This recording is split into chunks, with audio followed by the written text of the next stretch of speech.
all 6 missions. You click on a mission, you go to Video Movie Clips. You'll see the different segments that they broke down into many tiny clips. I had to grab each clip and put them together. Here you can see the list of the clips, and I put them together and made a giant edit, which I analyzed. Here's a sample beginning. You can see the running time frame at the top. You can see the name of the clip at the bottom, and a segment, the part of the mission that is listed on the site, easy for reference, if you want to grab the clip and analyze it yourself, which I encourage you to do.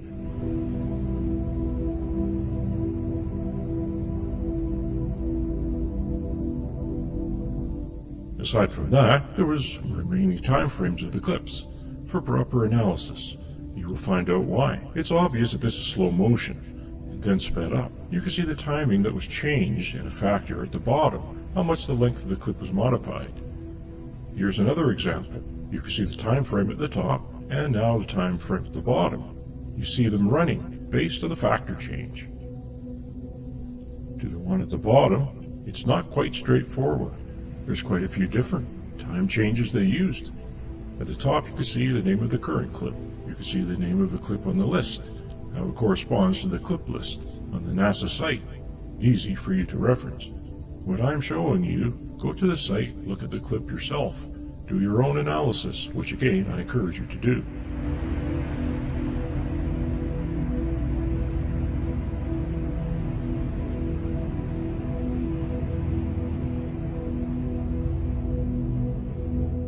I will now briefly summarize the entire analysis. I will present clips to you, categorized by mission. Relay 11 has the least to offer, except for A12, the TV camera malfunctioned almost as soon as they turned it on. This is slow motion, hopping and jogging. It's quite extensive. Here I'm speeding it up. You will see more in the appendix if you'd like to see that the full extent. It's quite extraordinary. Notice the color changes in the footage that will be explained later about how the footage was generated and supposedly acquired.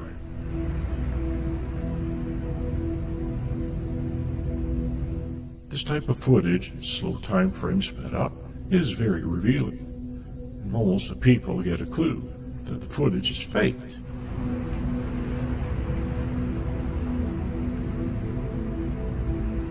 Here we see an example. Looks quite normal.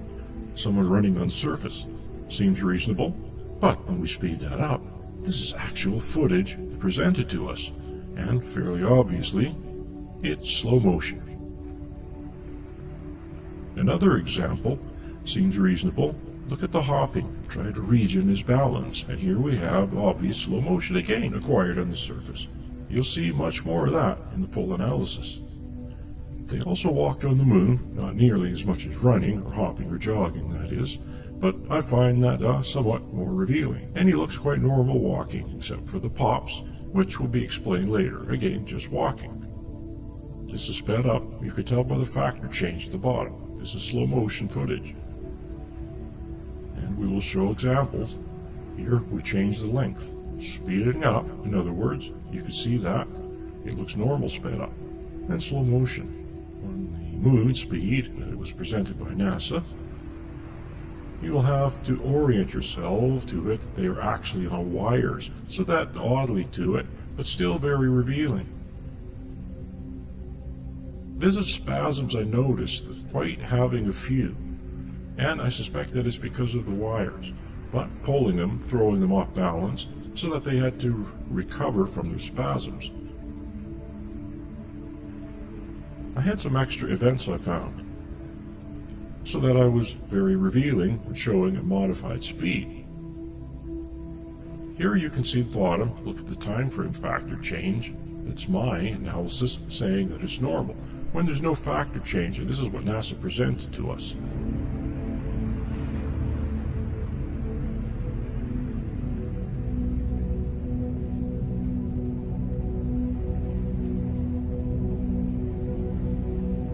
The gravity analysis. Here's lies prove the footage is faked. Gravity analysis of astronauts jumping is correct in NASA footage because of their combined use of wires and speed film changes. We will show quite a few examples of this.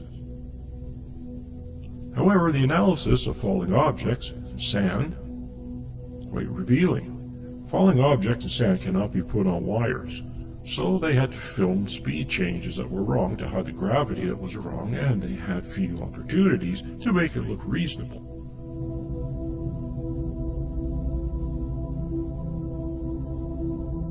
Here you can see it's wrong based on my analysis on the moon. I modified the speed to make it look right, and you can see that the two compare together, and the mini factor change that shows that it's correct for Earth.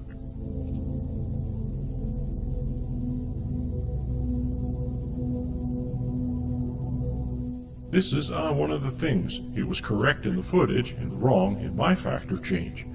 I realized I had the incorrect factor change for that one spot. We changed it just for the small portions that the object is falling. You cannot tell. It plays clearly. Another example. It's wrong in my factor change. I modified it just when the object falls. You cannot notice. You have to see that the factor change at the bottom. Same analysis for sand. Lots of opportunities. Wrong in the footage. I modified by this factor at the bottom to make it look correct. And then my modification factor change for the Earth speed. It is correct.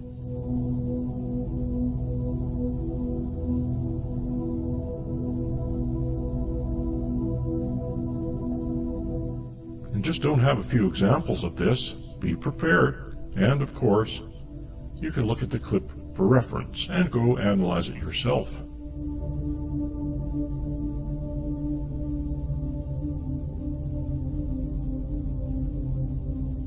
Here you can see the astronaut jumping when the sand falls faster. Only a few examples where the sand was falling in the same. The astronaut was jumping, so I mentioned speed change quite a lot. There are speed changes events, which are the moon's multiplied speeds used in the clip.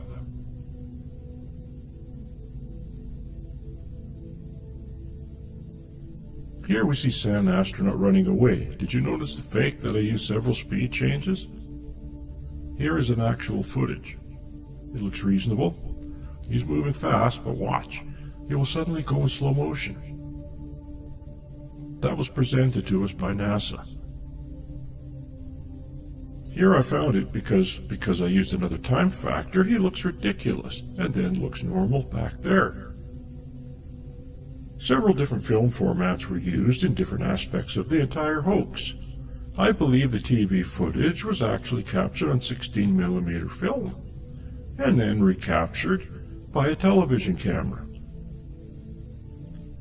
This is an optical printer, quite used extensively in the hoax, in different aspects, but an example of how a camera is pointed at the projector is projecting footage, and the camera recaptures it at a different speed. Here we have an example of it. An A114 frames, slow motion, and then you can extract different frames at different patterns to create different FPS pieces of film. These are all the factors I have deduced were used in the footage. It's possible different ones were used, but I found that these good enough.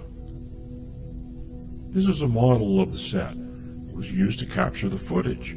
You can see that a backdrop, very large moon surface reproduction set was used. Possibly 300 meters in diameter. This is an opportunity for enterprising science students to analyze the footage for themselves and deduce what size was in each instance. There was quite an extensive program conducted by Apollo to capture high-detail image of the landing sites. In fact, an intelligence service, NGA, has been developed out of this. Here's a Bell computer model of the surface using the footage, and that was quite accurate and extensive. Here we are, a POV of the set model. I am showing clearly how it had a backdrop.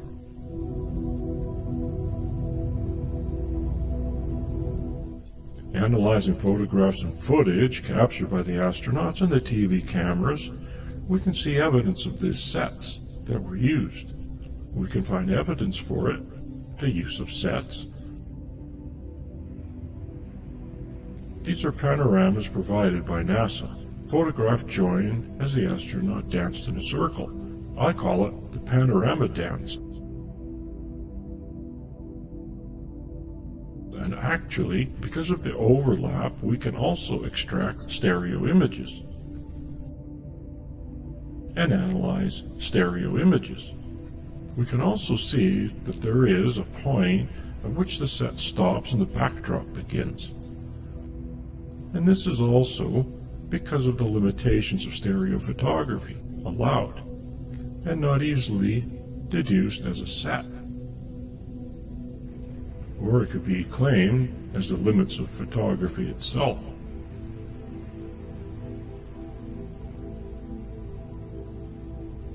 As we further go, talking about the wires and in training and the balance between counterweight versus frame speed. But when we analyze the footage, the test footage, it will more clearly match the modified NASA footage of Earth than it does the simulator footage that we see here.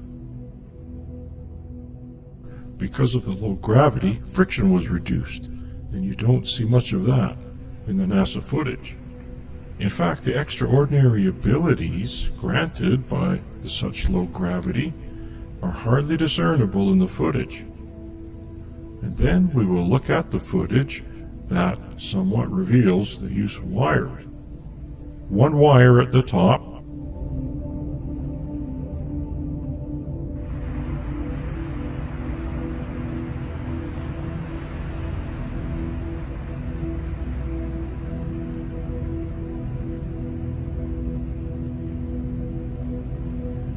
there are the equations that show the counterweight necessary depending on the frames per second footage used.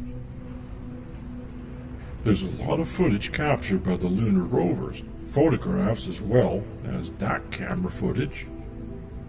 Here we see the stabilized and sped up. It looks normal. The moon buggy looks like it's on an Earth set.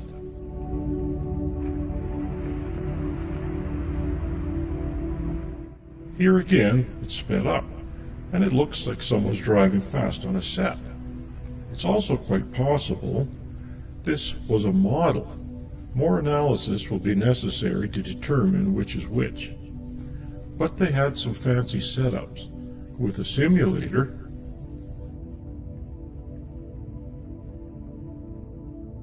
sometimes on a set. An example here, you can barely see the lunar rover, the same model. There it is in the middle. They had a flight simulator setup with a complex modeling of the sun, matching the generated footage. And all of this is supported by NASA's capabilities, which we will show later. This is a model of a snorkel cam, and of a, quite possibly, they had stop motion animation with a camera inside a model. Look at how tiny that model is. And look at the footage generated. This is extraordinary stuff. I find it incredibly beautiful. This is John Dykstra, the mastermind behind Star Wars, who trained under the mastermind behind the Apollo footage, who I claim was the mastermind. But look at this incredible footage. That looks real to me. And this is all made from computer-controlled cameras and a tiny, tiny model. I believe they use larger models, the moon simulation of the Apollo hoax. But these tiny models show extraordinary results. And this is a computer-controlled animated camera. This is a fighter pilot flight simulator camera flying over a model. And they actually used the same technology to train the astronauts for the Apollo missions. That's a moon model with a flight simulator, live, real-time. Flight simulator camera. This is actually a lunar rover simulator, same build. They had a camera, here it is, running over a model of the moon's surface, which they actually accurately modeled. The surface they would be driving on, they had two cameras, two views with one camera. And look at the camera It is going up and down as if the car is reacting to the surface. Quite incredible technology, not utilized there nearly as well as it was in the hoax. They had a complete setup, giant circular moon models, and they got more detailed for closer landing. This is all set up for simulated landing. They had a giant simulators. They utilized real-time cameras run over these models operated by the astronauts. This is an accurate topographic model of the moon, which is highly detailed.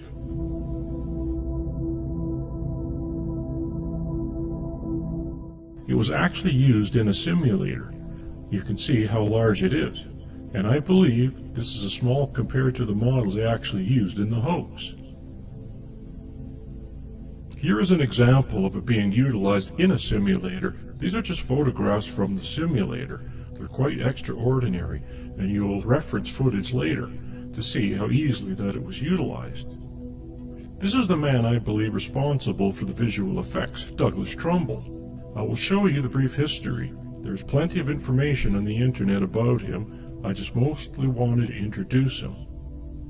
We have a landing footage. This is specifically Apollo 12. There was a dust blast. But on Apollo 14, they kind of screwed it up. You can see the difference in the lighting in the craters. Because before the dust hits, it's a model. And after the dust, it's the set. The lander was on.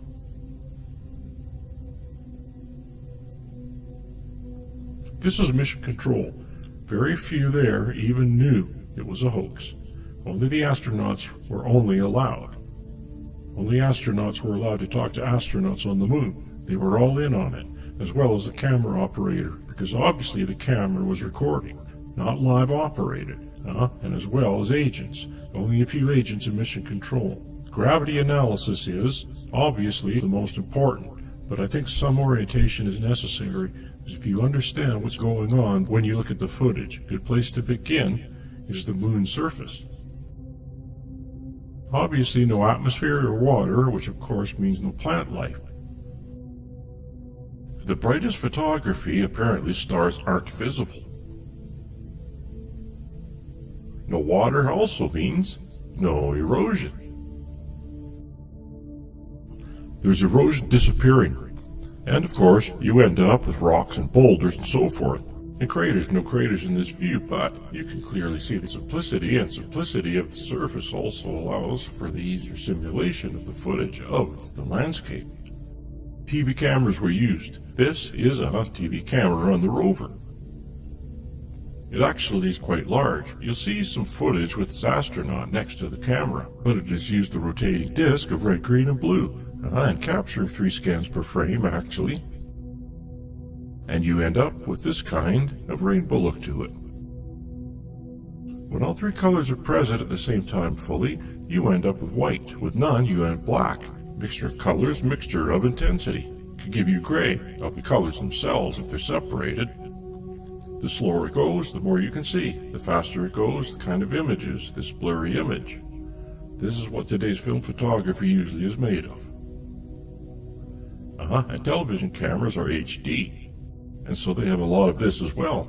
Not as much as on the scan, as much as progressive, which is image after image.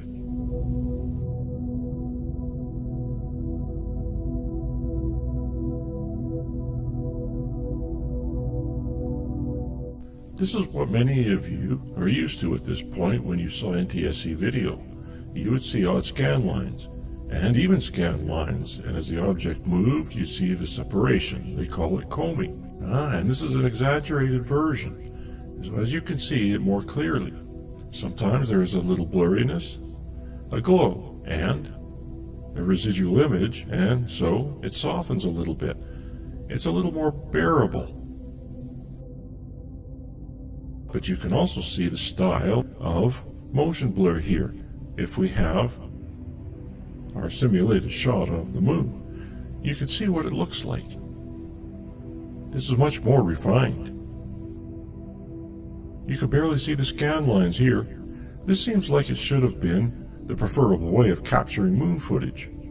but design demanded the hoaxsters to use the progressive red, green, and blue. And that will become clear later. Here's that refined and with the glow and residual image. It provides this kind of trail. It softens the effect.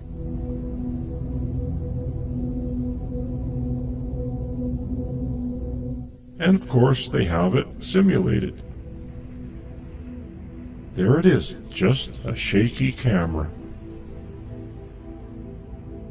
Now we show rainbow motion blur. When we separate the colors, you can see what happens. This is a disc spinning, capturing red, green, and blue. Then the red, green, and blue are combined all three together.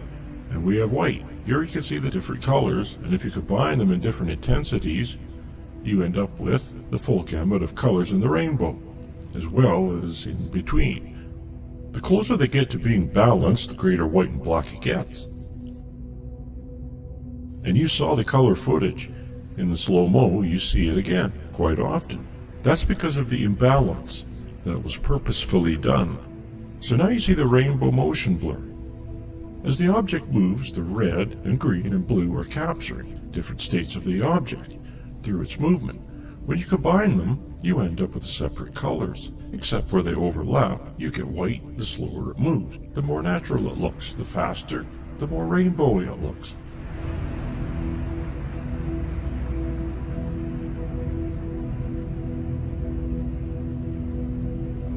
And then we can add the glow effect, as well as the residual image.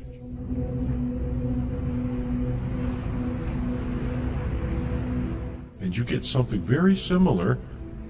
Here you get great examples in a few seconds of this type of footage. Here it's similar with video compression added on the top.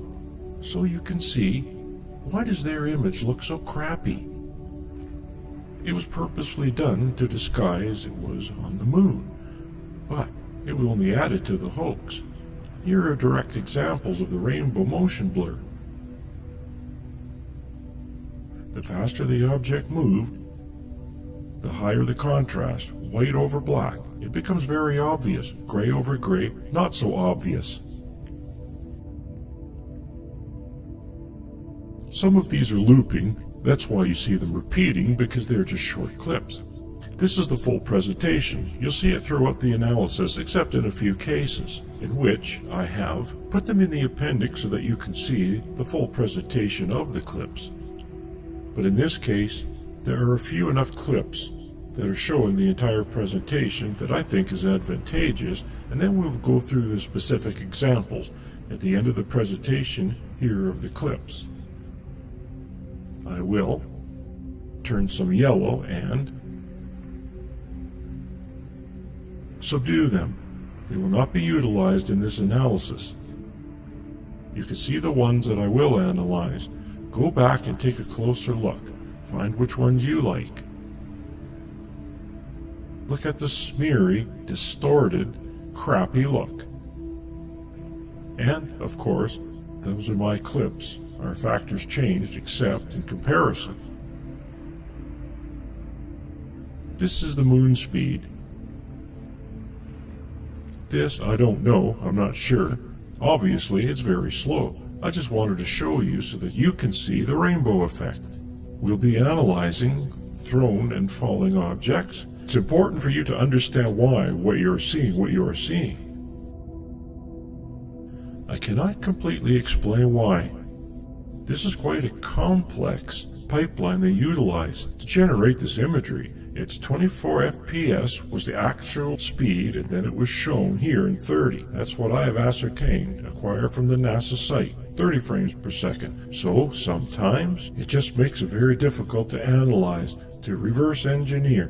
But we have enough control, that is, we can analyze the falling objects for gravity. There's a shimmery, otherworldly effect established, quite extraordinary.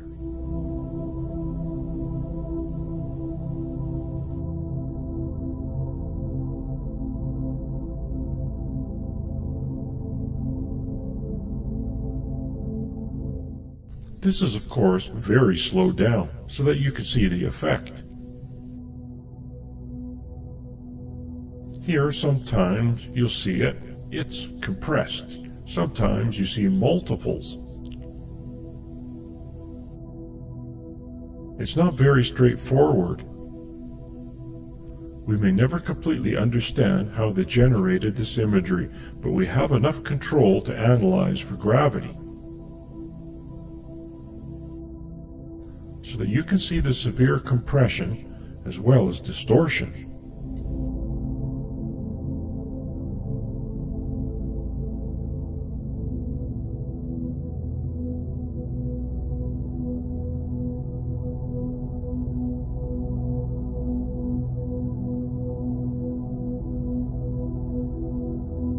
Because of the white shovel over the darker gray background, the rainbow motion blur is more easily noticeable.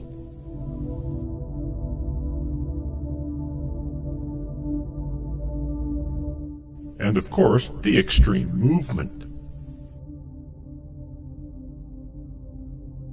This is frame by frame. Why the specific changes are occurring, I do not completely understand. I have not completely analyzed for that. I do not see a need for it at this time. Then there's the camera's utilized lenses. There's distortion as a result. You can see this in the modern camera. That's cut in half so that you can see the glass inside. Lenses are curved. They're curved more extremely, less extremely. There's an array of lenses.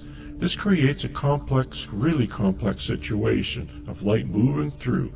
And then you see the extreme curvature here, depending on the lenses utilized. You end up with a certain amount of distortion. Here is a graphic example of distortion. This is a fisheye, an extreme fisheye, and this is the opposite. It is called pinch and push, I believe. And you'll find the footage. This is the kind of distortion that you can see. It helps disorient the viewer as well as it can make things look further away than they really are. Frames per second is a very important aspect of this hoax. You need to understand it, so take some time to understand it. A projector, this is how the film is run through the projector. The arm's grabbing the film, moving it along, and there's a spinning disc letting light through. You have reels of film, and depending on how quickly the film moves through the projector versus how quickly it is captured, you will end up with some effects, like slow motion and sped up. That's the DAC camera on the left, 16mm camera, and projector on the right. 24 frames per second. You move 24 FPS through the projector. As it was captured by the camera, you end up with a normal motion. 1 second, here's a 144 frame strip. And you can capture it all 144 frames per second if you want. That's quite extreme, almost never done, but if you do, 1 second of action captured at 144 frames per second, projected at 144 frames per second equals 1 second of action. However, if you project that same 144 frames at 24 frames per second, you end up with a 6 seconds of action. Because it's 6 times as long, the footage is 24 frames. That's extreme slow motion. Here's an example. There's 24 frames captured and projected. That's 144 frames of the bottom captured and projected out of 24 frames. It takes 6 times as long because it's only 24 frames per second, 6 seconds. This is accomplished by the optical printer mentioned in the summary. You have a camera pointed at the projector. It's projecting 1 frame at a time. The camera clicks, and you can skip 3 frames to capture another frame. And you can do it all in any portion, however you like. Effects were accomplished this way too. So here we have 144 frames per second film strip. We can fill those 24 frames with different frames from the 144 frame strip using our optical printer. You can see the pattern I used, the frames I used. This will give us different frames per second. You can recreate frames per second. You can recreate frames per second depending on the pattern you choose. And this is very significant in how this hoax was accomplished. There are all the specific frames per second that I have extracted from the footage that I believe were utilized.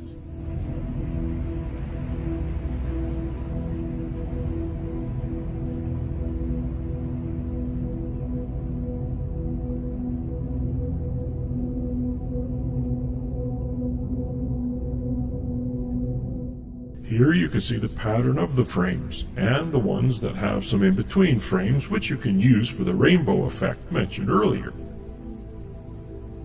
Quite extraordinary setup, and very efficient and effective.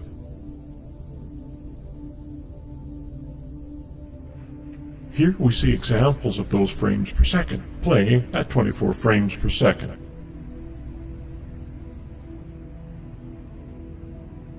So you get different speeds of action. You could take 44 frames per second and play it at 24 frames per second. You could take 59 and play it at 24. How it was captured, or the speed it was captured or generated at versus the speed I played it at. Those are the factors of frame length. And these are the factors of frame length that were utilized, that I utilized, to reverse their slow motion, and made it look normal, as it was originally performed. You can see the 44 frames per second, it is the main film speed, and the others that were used in specific instances. Here we see them all, those frames per second, modified by the factors I showed. You can barely tell the difference, it's the same action, gone through a different process. And almost identical at the end of my process, my reverse engineering. You can see the subtle changes. So you could see subtle time frame changes used out of 144 frame film length. And so you can rely on the process I used to reverse engineer this action. Now the other complication mentioned was the fact that I was captured to 24 frames per second, yet shown to us and presented to the website at 30 frames per second, because that was normal NTSC frames per second. I did add some stuttering. The bottom of the 30 frames per second and at the top is also 30 frames per second. But I added stuttering, which you will find in some of the footage, and there's a phenomenon that I find quite interesting, is that the distortion of the footage, because it was broadcast from the moon, did some time changes where it actually went backwards in time and started up again, yet remained in sync. And that's a phenomenon that I think should be explored more, but of course I won't because it wasn't real. It will just confuse the viewer and make it think like it was coming from the moon. Now we get to the gravity analysis. Here you can see I show you how I came up with my graphic for analyzing the gravity. The blue is Earth gravity and the red is the moon gravity. You can see an obvious difference. The moon objects fall slower while the blue objects fall faster. We won't see those animated in the analysis. I'm just showing you how this graphic was generated. The footage was matched up to the astronauts so that the astronauts were the same size, and based on that the analysis was generated. You should familiarize yourself with the number on the graphic. They represent frames. The object should take a certain specific number of frames to fall every time. There is no exception. Gravity does not change. And because of the frames per second, 24 frames per second here presented at 30 frames per second, it's the same thing. It's 1 second of their time. And you can tell by the sound sync. It's 30 frames per second. You can tell by how many frames it could take an object to fall on the moon in a certain number of frames at a certain distance. It doesn't change. So here we have astronauts jumping for various reasons. Locomotion, fun, who knows? There obviously was no jumping in the first three that I could locate, mostly in A-17 here. And of course they had the astronauts on wires, so in my analysis their gravity was always accurate to the moon. This was a frames per second combo with wires. And based on the equations you saw earlier, about 46% of the weight staying up on wires, and so it was quite the same as the wire simulation. Weightless quality, or excuse me, lowered weight quality. But of course combined with the frames per second, which was 44, they always fell at the exact right speed. Here we monitor at the top of the head because no matter what part of the astronaut you look at, as long as you can clearly designate where it is, at the beginning and ending of the jump. Here also, taking the beginning of the jump to the apex where it stops going up, or the apex down where it starts going down, to where he lands. If you question my choice of these, then there's not much I can do about that. But I was as accurate as I could be. You can see I matched up the astronaut to the graphic based on where the feet were located. And if they were leaning forward at the top of the pack, it's where the top is. And if you see them leaning over, that is very accurate. The pack doesn't really go much over that, the astronaut's head. And based on where the astronaut is located in the suit, eye level about middle of the visor, and the head was not much over that, I determined what the height was.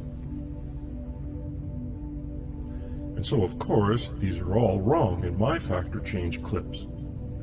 But not if you include wire work. And here, of course, they're right every time. What it does do is it should provide confidence in my method here. Also, I think one earlier on was yellow. That meant it was off by a frame. I could only find one other occasion where I think my analysis was off by a frame. But because of all of their little tricks with frames per second, dropping frames and so forth, I can see why that might be the case. Sometimes I establish the footage. You can see up in the top left corner a reference of the actual footage, and then how I modified the footage you can determine based on the differences. Now, getting to the dropped and thrown objects, there's quite a few. This is really one of the significant things that led me to proceed forward with this analysis, is that we found so many opportunities to measure the gravity.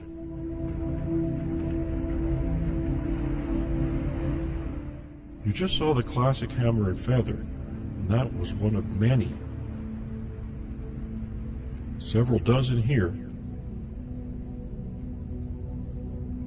And they littered the moon, literally, in the last few missions. And there were quite a few opportunities because they were walking around on wires, running around on wires, and acting very comfortable on the moon, where it's a pretty dangerous environment.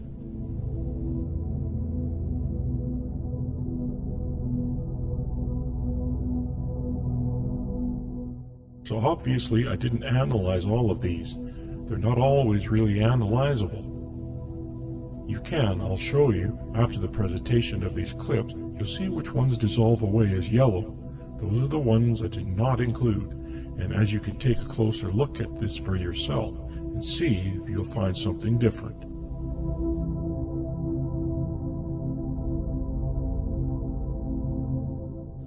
And here we go.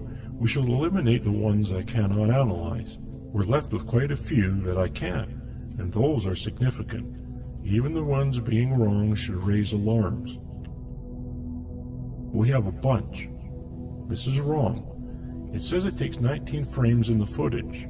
Here you go, side by side. And you can see the modified one. Definitely falls slower, as it should on the moon. And here is my factor of 5 to 4 slowed down, here. And it is correct. You can always repeat these. Pause, replay if you want to see it again. I only show them to make the difference clear. It was 22 in the footage. I modified it to make it 30. Here you see them side by side. Here are some of the earlier. It's Apollo 14. You can see the incredible distortion in the footage. It's really incredible how they tried to hide. The footage itself is also unbearable to look at in slow motion, the presented speed. But at this even makes it worse. So it's 21 in the raw footage here, 31 in the modified is correct. See the difference? It should be 31 at that height. There's quite a bit of difference of 10 frames. So we're not talking a frame or two here. And in my footage it is 12, which is correct. I say my footage, my modified version of the footage, based on the frames per second factor. 21, 30. You can see the difference, how slow it takes, how much longer it takes, and in my footage it is longer and slower. Some of these are considered questionable, But it always plays out. It's correct in mine. It's way off on the moon, the NASA footage, and I modified. And you can see the difference. So I'm just running through these again and again and again. It just keeps going on, and you can look at these more closely. I just wanted to present them to you so that you can do more careful analysis of my analysis, which you should do. I would like to spend some time to confirm what I have discovered here. Here is an astronaut, and then I move the graph. The measurement graph to where the action indicator bars are. When the frames hit, you can see it turn red if you didn't already notice. And it gives you a reference, the same size as my astronaut graphic. I just moved it separately so that the astronaut graph is there to establish an accurate sizing for measurement, and the overlay graphic is moved to more accurately show the distance the object traveled in frames.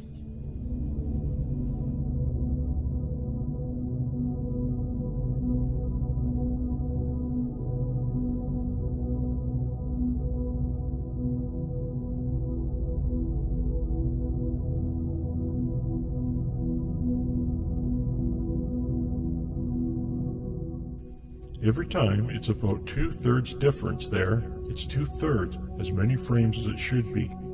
And in mine, correct every time. Well, let me correct that statement. Almost every time. And I'll show you why soon. Those are not correct. These are some tricky fellows who created this footage.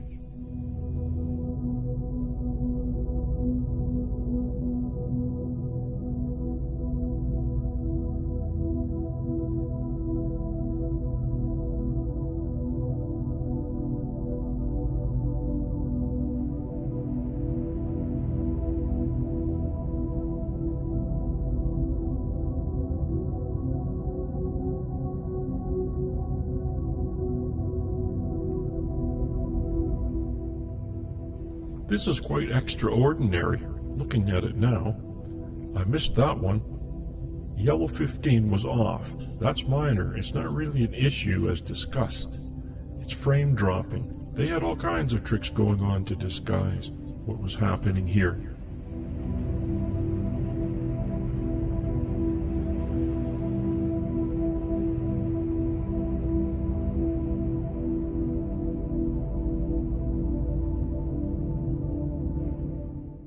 When you see the yellow graph there, it just means that I've done some stabilization, and I put it there as a reference. It was usually hand-done stabilization, enough that you can measure. Here you can see the lens distortion, fairly obviously because of the stabilizing. And here you can see how the same objects in the background get distorted as they approach the edge of the frame. Now these are, the past one and this one are, really extraordinary things. What's happening here is that it's wrong in my footage. And it was like, why is that? Well, I realized that they did a frame adjustment. Notice the factor change at the bottom. 0.41, it was 0.54, 0.41, back to 0.54. They changed the factor during the throw.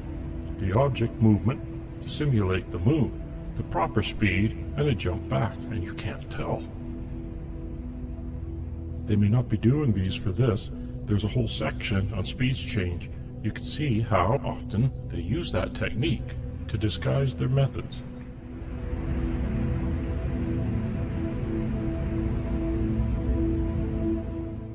Again, you can see the factor change. This is a harder one because the camera is moving so much, but it's clear to me. You can see that I have multiple versions of the graph. One is in the background. You can see I have 2 moon men astronauts because I'm trying to measure how far it went. I do the factor change and it works. 0.41. Why 0.41? Because that's your film and normal speed, and you have to multiply that film speed, the length, by 0.41 to achieve simulated moon gravity. Now these points were in the analysis presentation.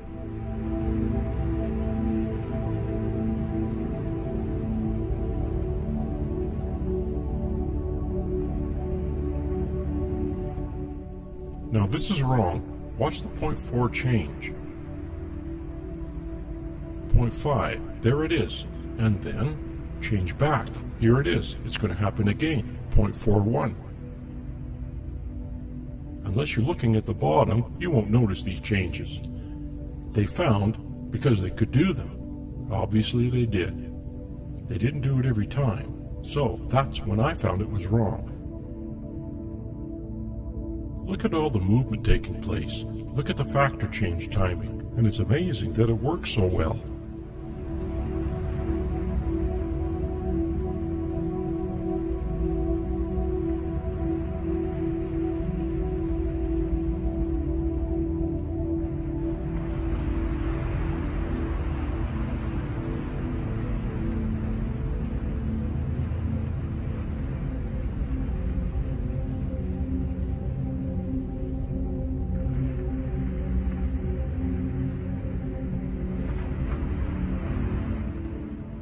He's running at us in slow motion, and there's a speed change right in the middle.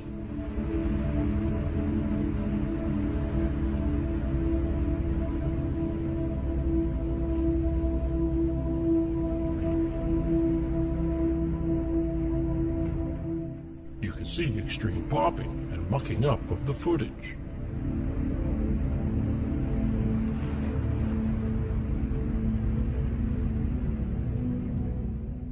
Here's the classic event. Now we get to the sand.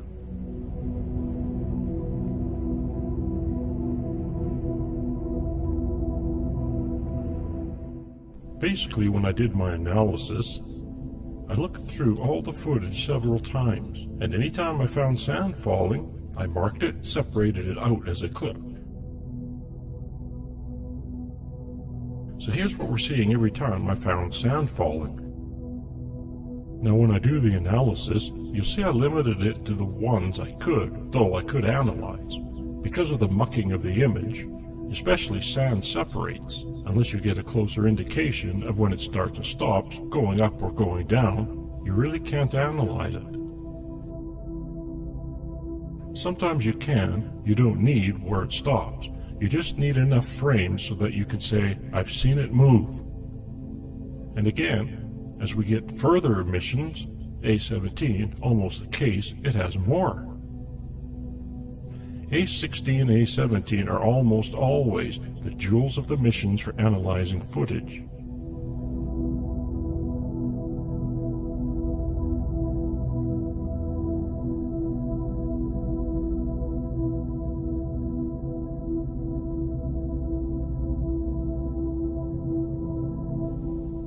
Here's our graph astronaut for measuring, and here you saw the sand falling. It's wrong. I say 31 frames. I'm showing you clearly where it begins. Where it ends, it should take 40 frames. Now I am confident in my discerning where the sand starts to fall and when the front edge hits the ground. And it is correct in my footage.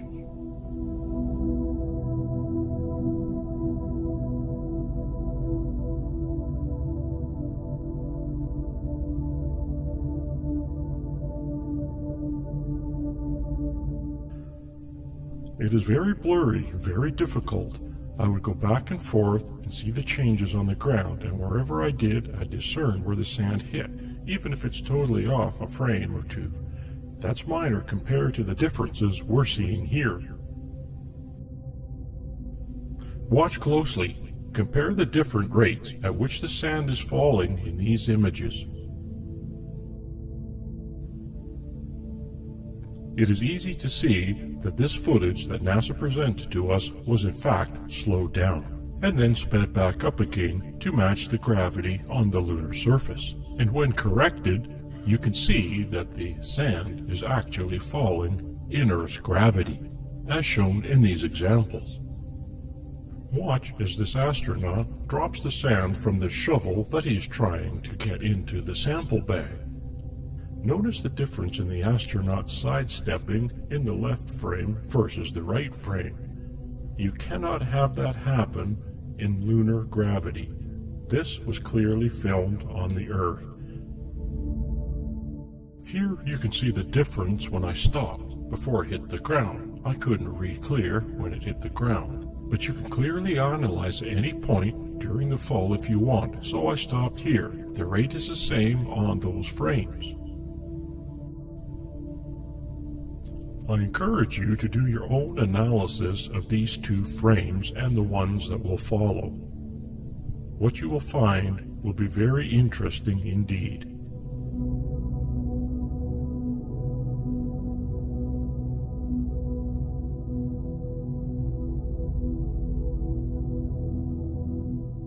In these frames, watch the difference at the speed of which the sand falls. You'll notice that the sand in the left frame hits the surface first before the sand in the right. Again, please notice the clip. It's right next to the bottom. You can go to the NASA site referenced earlier in this presentation and look at the evidence for yourself and determine for yourself what's going on in the footage. Try to keep a mental note of how many times you are seeing things fall in this clip. Note the different rates at which the sand falls on the left compared to the right, and then back to the middle.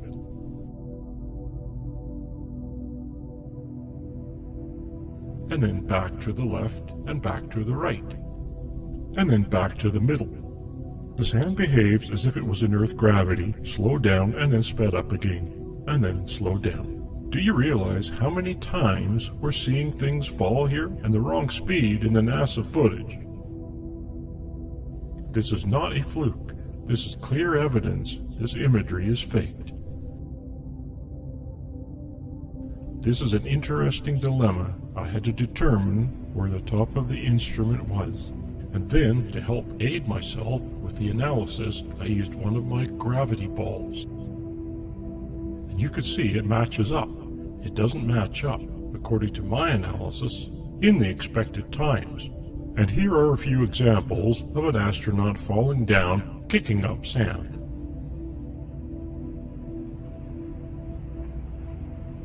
And here, scooping and tossing sand with a shovel. Here I use the top of the sand. Here it hits the top and falls. You can see it disappear, and it's a great time to determine when it starts and stops falling. Let's compare a couple of these clips.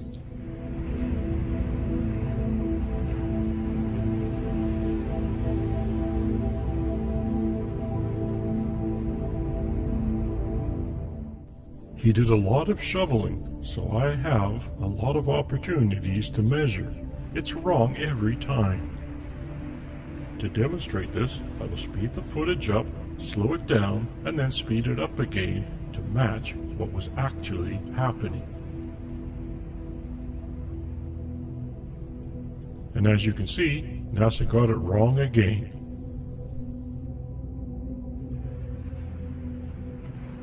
Let's watch that example one more time. Keep an eye on the top counter as the sand hits the ground. You'll notice that the time frames are different. This would not be possible had this really been on the lunar surface. This time, we see the astronaut step backwards as he finishes shoveling. You can clearly see that one pile of sand is hitting the lunar surface, or so-called lunar surface first, before the other. Let us take a further look at how gravity affects objects that are thrown.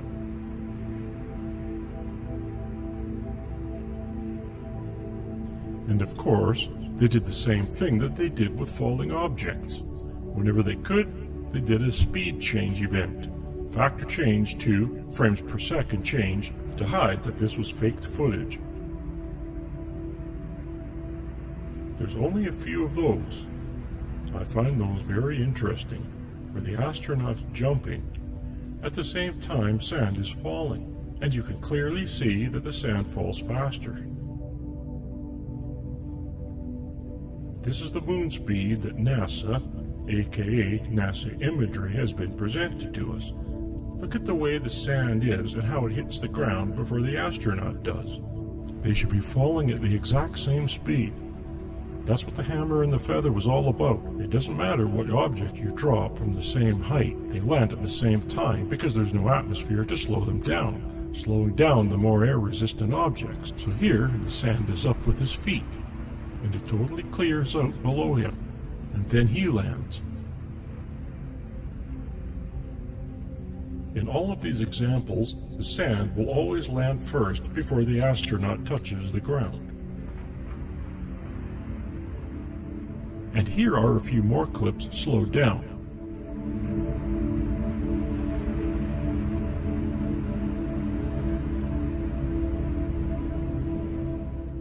This is the famous jump salute. And they're the more obvious ones to me. Sand is up there with his feet. Sand is up there with his foot, and then it's clear it's falling as fast as in Earth gravity. He's falling slower because he's hanging from a wire.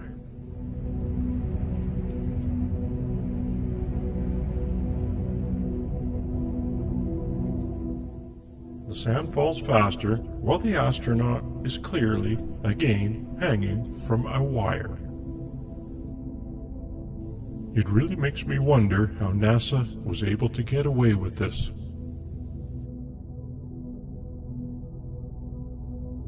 Here, we will go through some speed change events.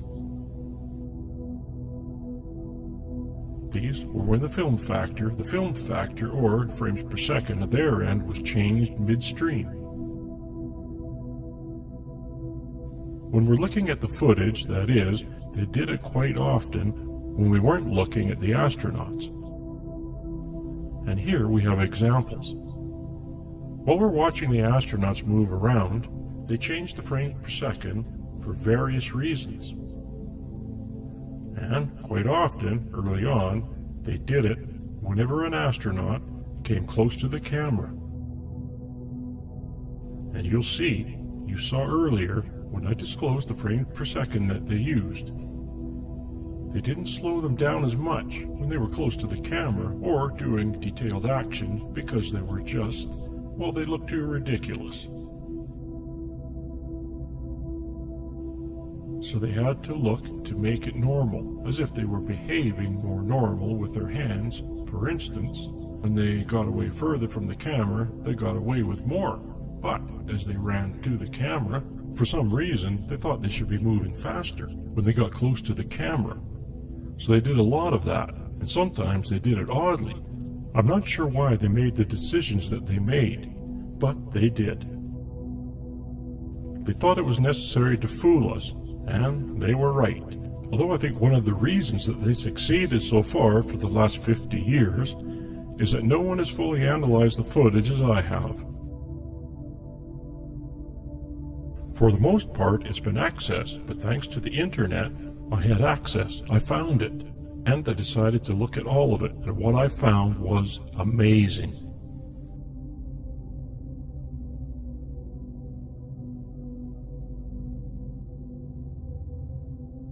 And we are going through all of these events. If you watch the factor at the bottom of the footage, you can see it change midstream. Sometimes they are significant and sometimes they're not. I'm showing you all the ones that I found. However, during the presentation reveal, I will only show the most significant ones.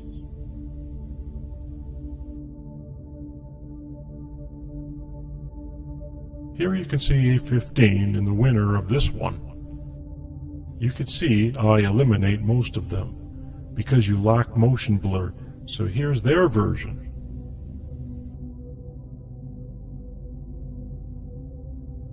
Look how fast he's going. So down here he slows down. And my assumption is, as they were watching the footage, when they generated it, they said, he just looks too slow in the camera, we gotta speed him up. Here it is at my 0.45 factor, and I was analyzing the footage. I said, whoop, why does he look like a clown?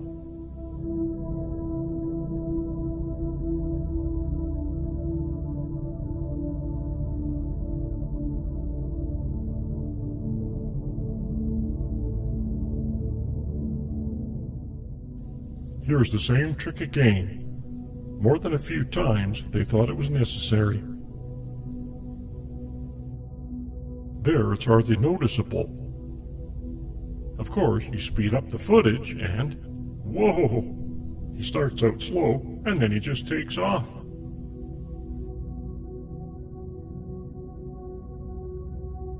There's that stuttery look again, somehow going back in time, and forward again. I don't think that happened in any legitimate footage, ever in the history of footage, except for on the moon.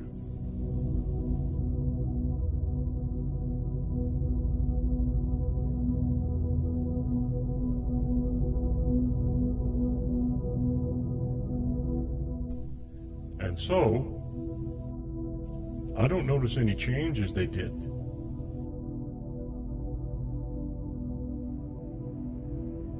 It's a subtle change in slow motion, but when I was looking at it here, he looked fast. Then I did the adjustment, it looked better.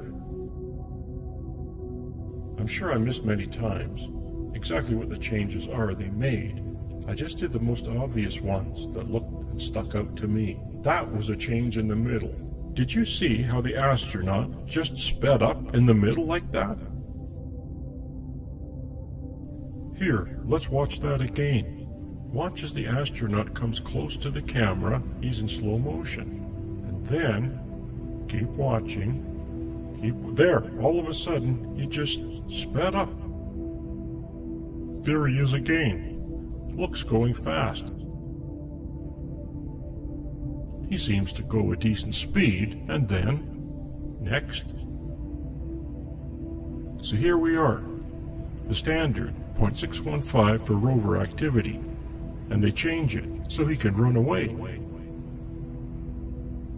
If you watch closely, you can see little spasms that the astronauts make.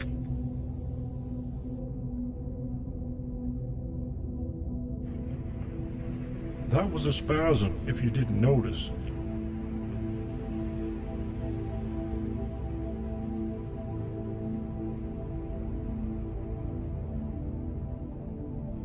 Here he is in my constant factor. That's the spasm. And then, now you don't even notice it here. It was proper at 0.615 earlier, and he wasn't proper. I had to find the time change as they became standard practice. When they're near the rover, I find the factor that works, and as they get further away with different factors and so forth, so I just took the opportunities to change, so that I follow the most likely. I do not nail it precisely every time, but I did it enough to show that it occurred. The astronaut walks slowly and then speeds up, if you notice.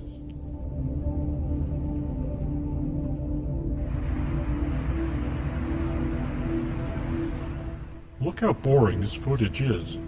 It's amazing at their moon speed. No wonder no one wants to look at this. You want to go to sleep. Look at the NASA moon footage. Why? Because it's in slow motion. We can't bear to watch it all the time. It's absurd. So, for posterity's sake, let's speed things up a little, shall we? And now, back to NASA speed.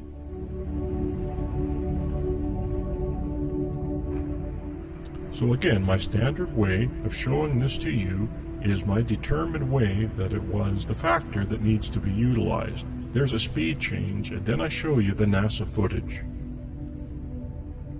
And then I show you the constant factor that I first created and which was revealed. That it wasn't normal, and I had to do speed change adjustments.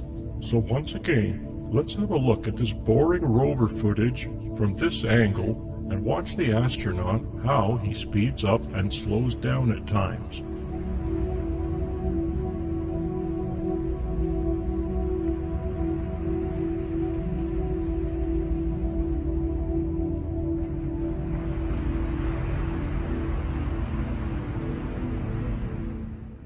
I'm sorry that I had to show you this footage. I had to go through this process so that it's clear what is going on. Here's the constant factor.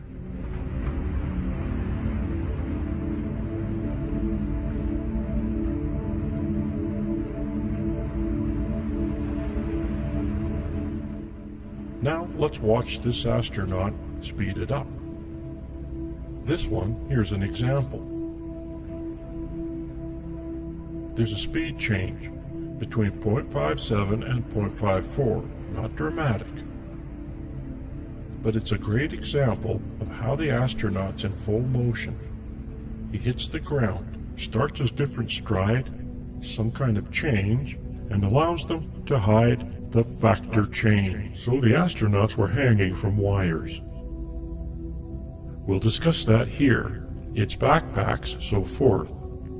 Here's a suit laid out. I think pre-launch, possibly post-launch. You can see a lot of little items. You can research all of this on the internet. You can see the fancy understructure. It's going to have to be pressurized, and well, it's got movement. And here's a diagram explaining what all of the parts of the suit are, and whether or not they were used on the set. They could have been modified, certainly the pack, which we'll go over here. It was probably modified, it may not have been made of all of that equipment. It certainly didn't have to do with all this stuff. More than likely they pressurized the suits a little bit, as well as the water that went around. When astronauts were testing the suits on the Earth, they still had to have coolant in there, but it didn't need to. So much oxygen feeding because they were in it, oxygen-filled set. And I imagine that they took as much weight off of these astronauts as they could, so that they felt a little more comfortable.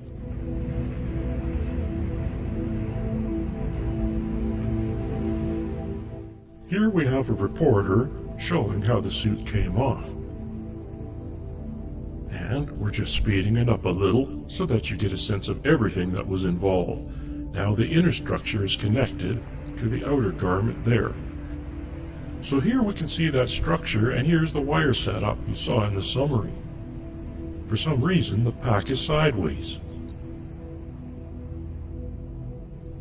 And this is the same structure that was used for the LM, I believe, testing that we saw earlier on the fake set, the model set and so forth. And here we are looking down at the astronaut, and you can see the gentleman top of their head walking along with him. And this is the extraordinary length that you have to go to simulate lunar gravity. That's the difference. It's such a significant difference. It's so much less than the Earth. They have to be practically sideways to simulate it. Here you can see the ground is tilted slightly. And here he is jumping on his sideways set. And this is all simulated. You can see how he's strapped in, and it's very effective. See the correct way of doing it, but certainly not completely accurate. However, look at the extraordinary abilities this light gravity gives them. Now, he doesn't have the full suit on here. He does not have the backpack. We'll see a little bit of that later. It's still amazing. Look at how he can land on his hands, and without effort. We don't see any of this on the moon, do we? In the NASA footage. Almost nothing like this.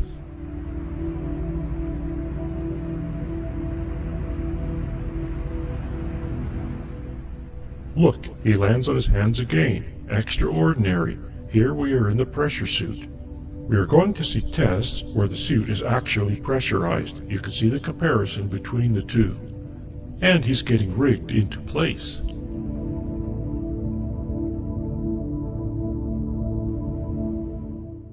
And you'll see a comparison between Earth gravity conditions, which means no wires, and he's standing straight up.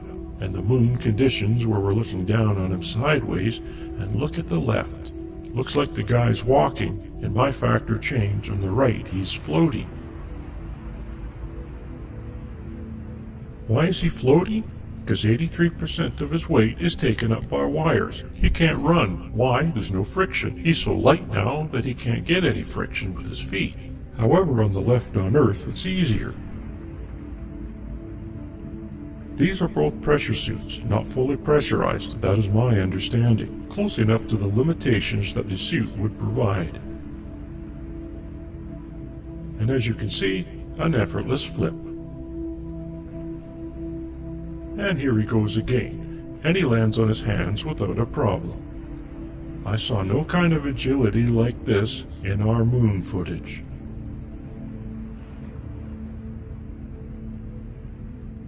See, and every time they fall, look at how floaty the legs are. They practically don't want to go down. This is some silly gravity test. Climbing into the Lem, look at all the cables that they have on him. I kind of think sometimes this was produced to show, oh, look what it takes to hang the wires. It takes nothing like that. This is the Vomit Comet. It's a plane that does arcs in the sky to simulate gravity or weightlessness. Here is moon gravity being demonstrated. He does a face plant to test the helmet.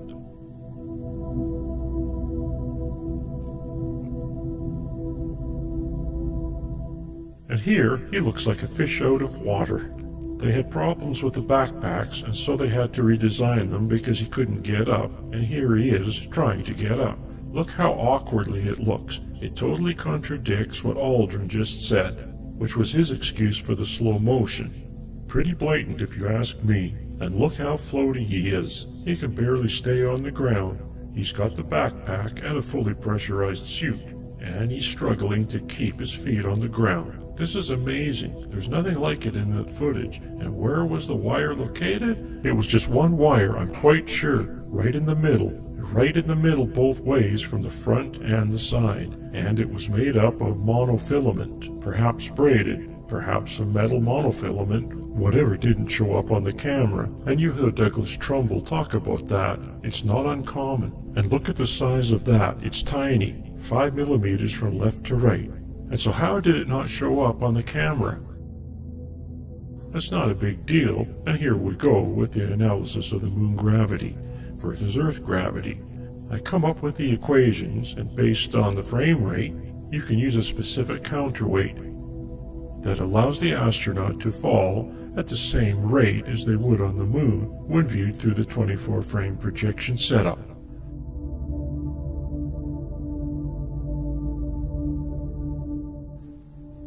If you are interested in this, you should look at it closely. I put all of it here in front of you, and if you're not interested, I understand. I know it's complicated. It was tough for me to come up with it, so I know it's very complicated. Even now, to go back, it's not intuitive. You have to look at every little bit of it and see that there's a problem. Otherwise, getting into this is not easy. So I don't blame you if you're not interested. You can go past this into the next section, but it does show you that at any frame rate you choose, you can come up with a counterweight that holds the astronaut up to allow them to fall properly, so that combined with their counterweight and the frame rate, it shows you they will fall at moon speed when viewed on film.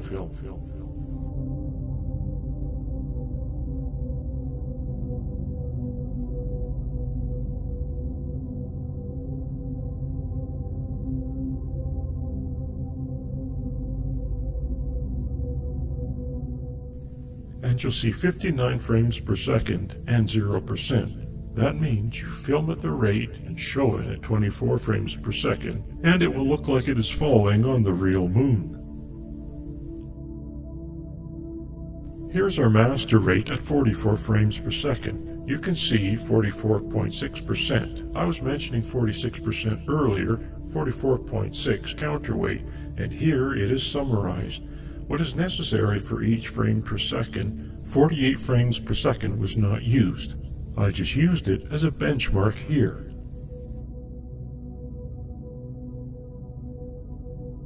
Here we have some examples of what I consider evidence of the wires. Some odd behavior, physics, odd physics behavior, astronaut behavior that for most part can be explained by having the wire pulled at them from above. We'll go through all of the footage, you can see all of the strange behavior, and we'll look at the clips that I think are clear examples of astronauts hanging from wires with approximately 44.6% counterweight.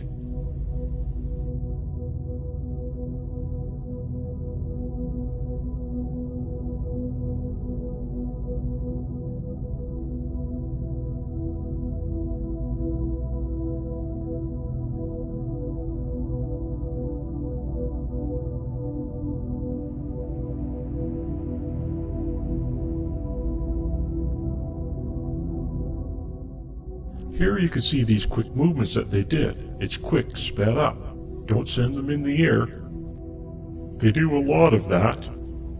If you watch the Vomit Comet footage, you'll see it. Anytime they start moving, you'll have to be ready to push up. Quick pushing up with his legs. He's going to launch. Same with the wire work. So, all of these clips are the ones we are going to look at. You see a lot of spinning because they've got that central wire pulling up. They're kind of using it. This is natural. You've got these forces working on you. You kind of use them after a while.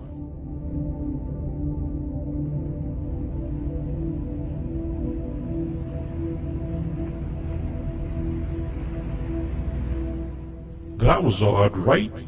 He's kind of swung back down again. The legs are not floaty here. Here he's kind of spinning a little bit. And here his legs go right to the ground.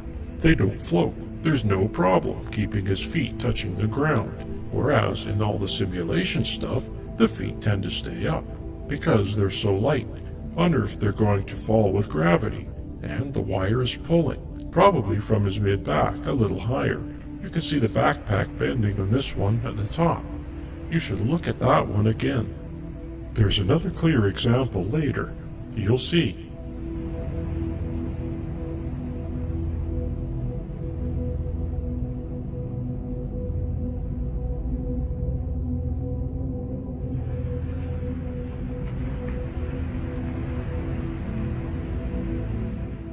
It's an odd balancing act being pulled up from the top. I find these interesting. You can see them swaying almost like they're in sync, because you know they look like they're leaning a little bit because they're resting on a wire. I have no doubt there's that spasm because they're resting on wires. It feels like the wires not holding them up, so it made them spasm a little bit, and they don't even realize that they're resting on the wires. This is an interesting one. Watch the astronauts sway in sync is because they're connected to the same rig at the top, meaning the same metal rigging that's holding the wires. Here I stabilize it so it's a little more obvious. Lens distortion throws it off a little bit, but you can see them swaying together because they're resting on the wires. If the wires pull up, they move a little bit. Here you can see the backpack bending from the wire bending back a little bit.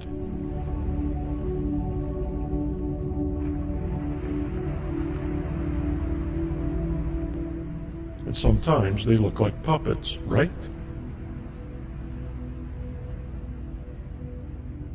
And in all of this pushing up and the sudden movements that they do, they never once fly up in the air.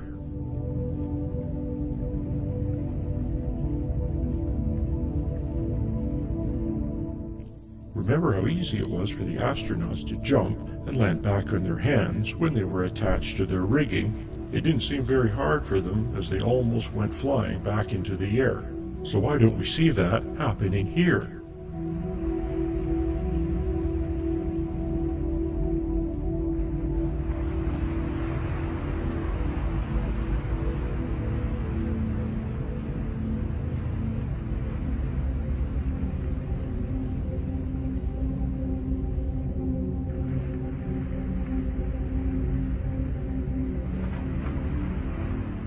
Watch as these astronauts twist in a circle. I call this the rotisserie dance.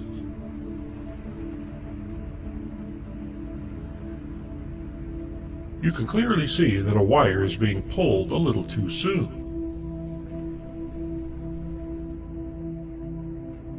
And here again, we see the rotisserie dance.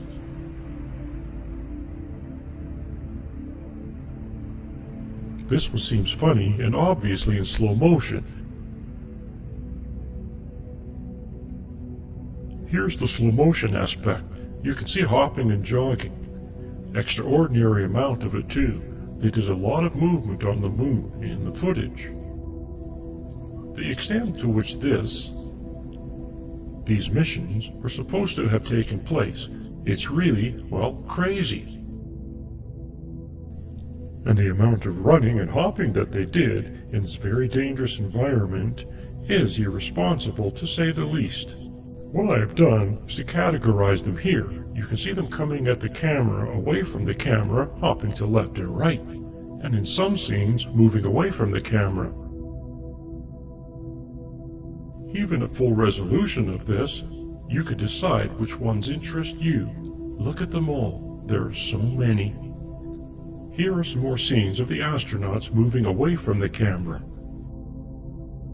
Watch the top of the screen as I retime both for Earth speed and for Moon speed.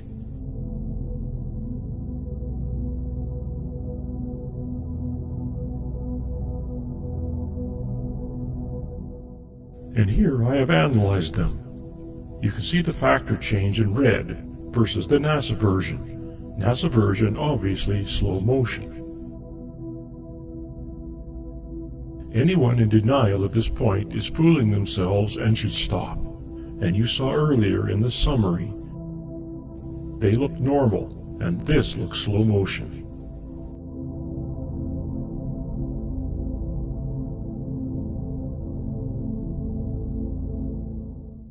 And then we have them hopping on wires toward the camera, and then hopping on wires toward the camera in slow motion.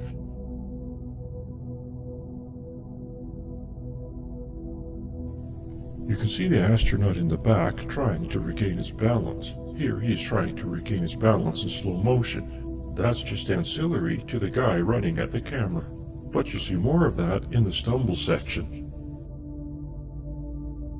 Here he is walking. I actually find walking more revealing than the hopping and jogging because it looks like the guy's walking, even with the wires on their back, holding them up. And when you compare it to the wire footage, in the wire section, you can see that it's much closer in action to the guy not on wires.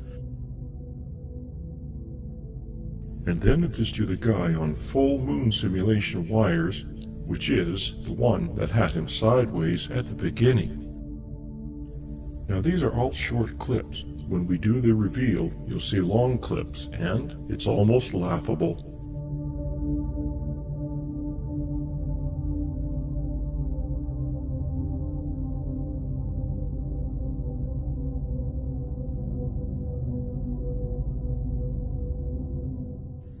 So here they all are together.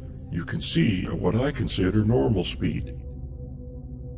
It makes an incredible difference the way the astronauts walk and behave. I know it's difficult, but take your time and watch each individual frame as the astronaut moves.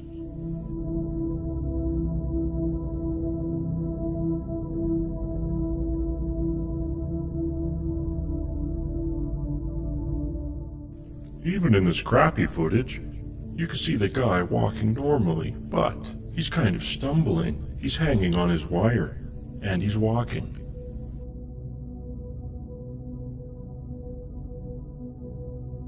This is a great example of the oily suit, which you can see in the oily suit section. You'll see more of an explanation of what's going on there.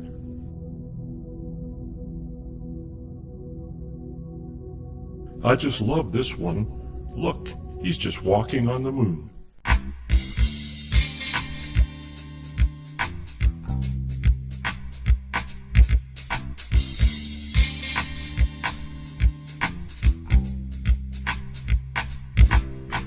Show me how to wear these.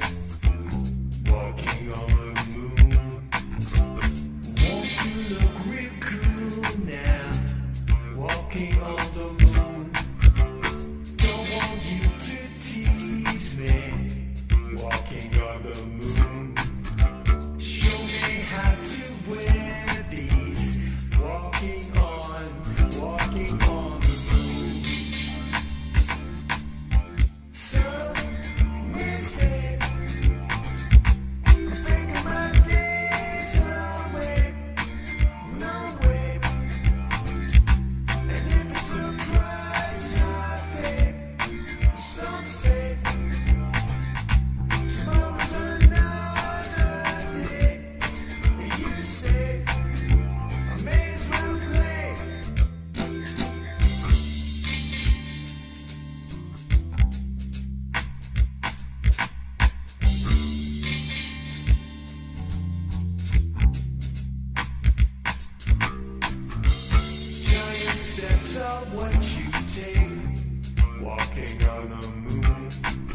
And of course, this is the factor change in red at the bottom. You can see the factor change. What you saw, 0.54, this is a 0.57 because he's doing more detailed action.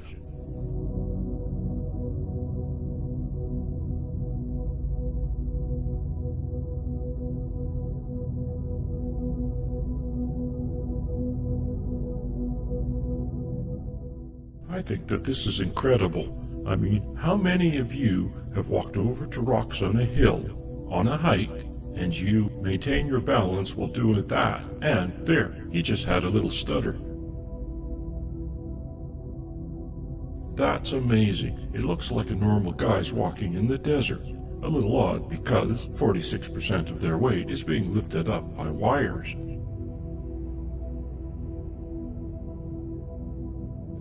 And I'm sure the packs on their backs were not as heavy as they were supposed to be in the moon packs, because they're not really on the moon. It doesn't have to do everything it was supposed to do.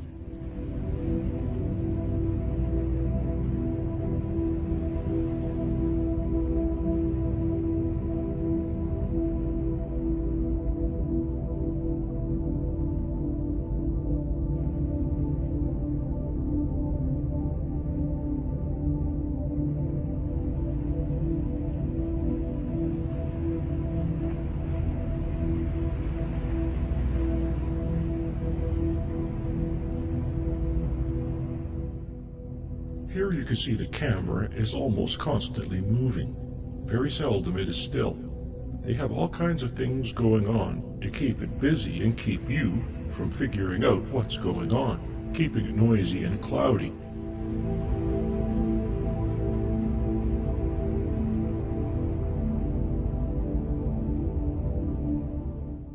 Isn't this great?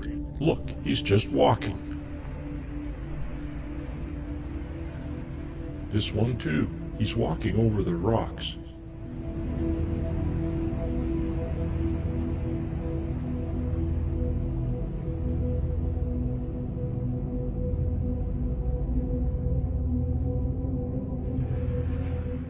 See those subtle moments of him catching his balance, adjusting his step?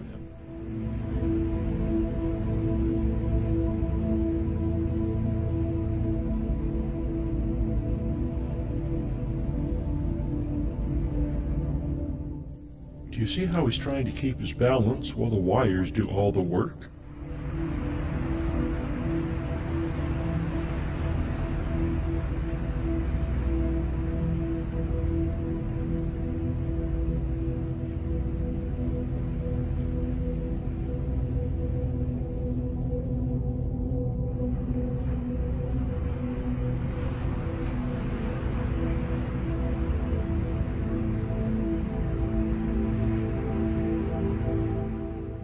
I find the stumbling also very revealing, catching your balance, trying not to land on your head.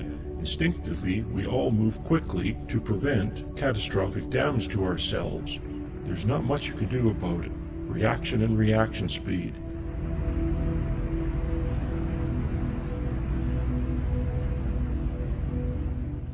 Here at the factor change versions, you can see them performing these natural jerks and very quick adjustments not to fall on their heads, whereas at moon speed, you'll see it's obviously slow motion. Here are a few examples of this.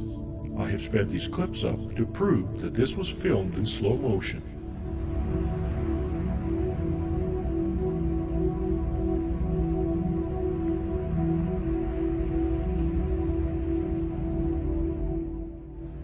It's quite obvious, isn't it?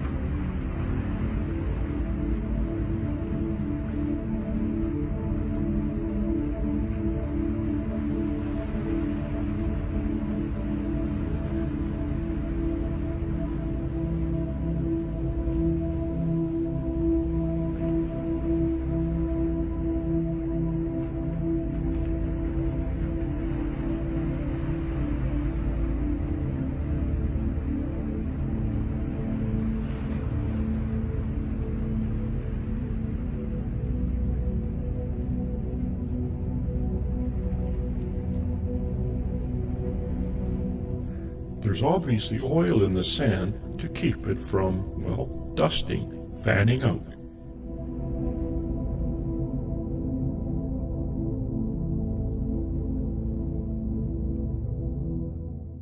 Just look at the way the sand behaves after the astronaut kicks it in the air. This so-called regolith contains water or an oily substance.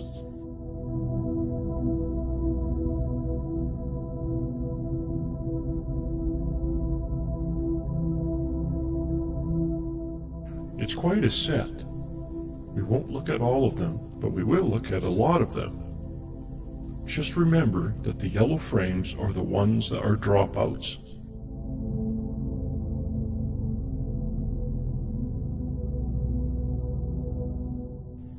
There's the moon speed.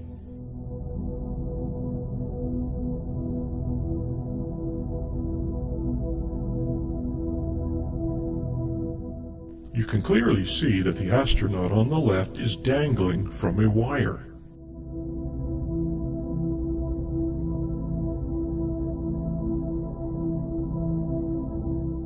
Some of the actions aren't noticeable as odd, and the moon speed NASA presented version was because you don't accept the action as what it really is. But this is a joke. I mean, come on.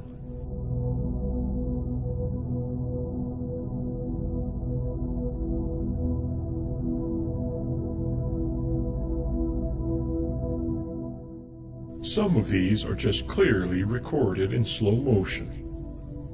How anyone could accept this as anything else is not really reasonable. I will show you a few more examples of this.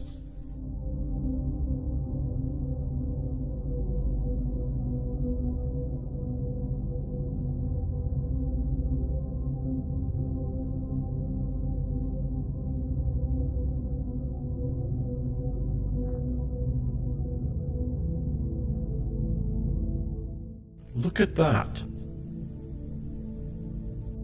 And again, that.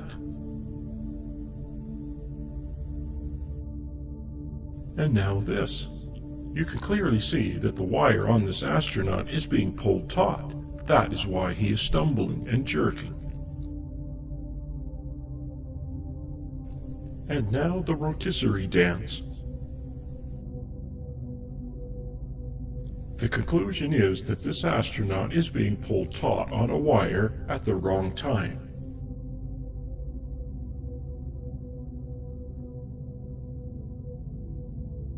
And here we see evidence of that again. Watch as the astronaut trips over his own feet and then the wire is pulled taut.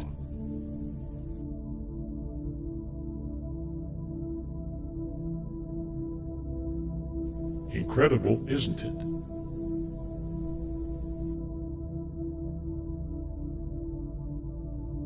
Watch how the astronaut behaves after he trips and drops the package. This is just slow motion. Whoa! Whoa!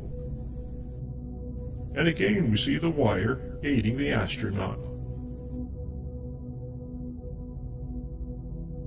And there is no reason for them to even move slower.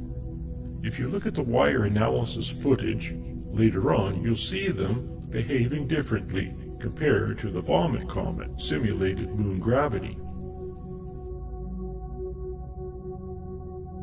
So the spasms I just found this as I was looking.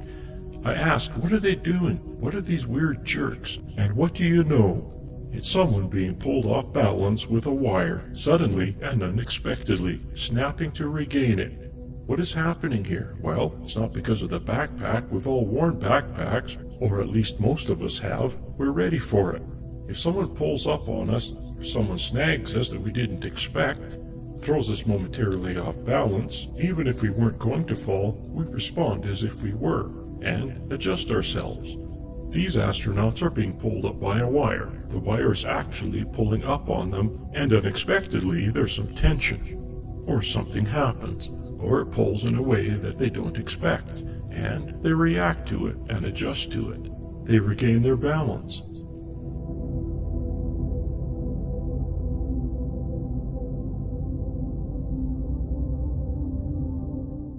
And it is also possible that for whatever reason, it feels like it's not pulling up much, and not as supportive. They feel like they're going to fall forward as they snap back, because more than likely, they're resting on the wire quite often. They're relying on it, they're resting on it, they've actually letting it lift them up, and so they don't feel as heavy when they hop and jog. So now that we've looked at the footage extensively, we're going to move forward and examine how they did it.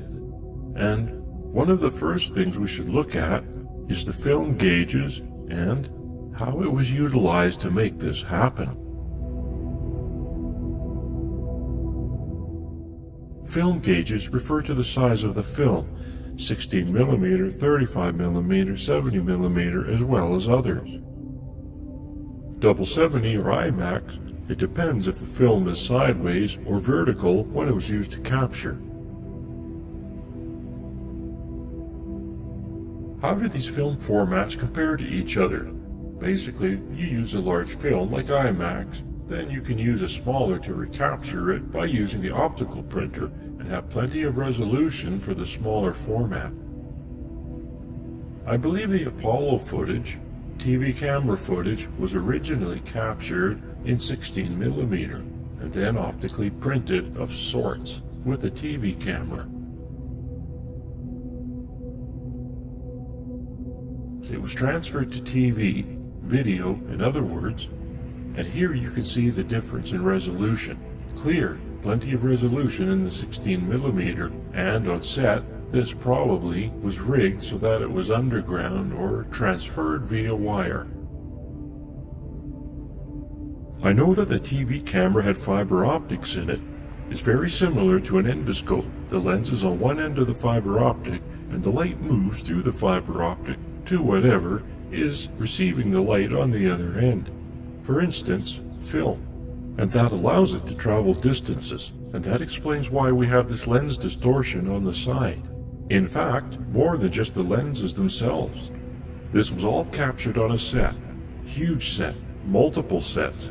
There was probably a set for every location where they went to.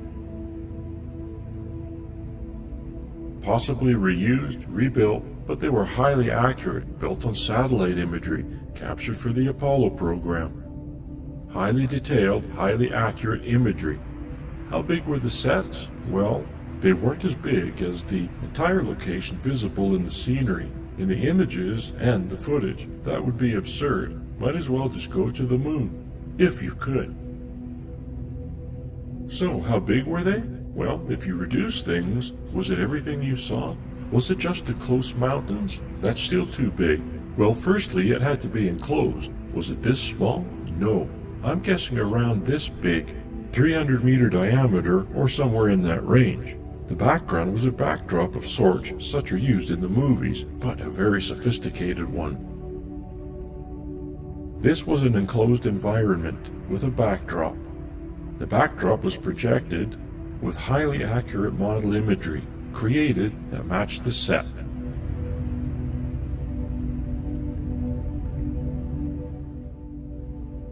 Everything highly accurate to what the moon looked like, as accurate as possible, and then the higher detail was built up based on what they saw.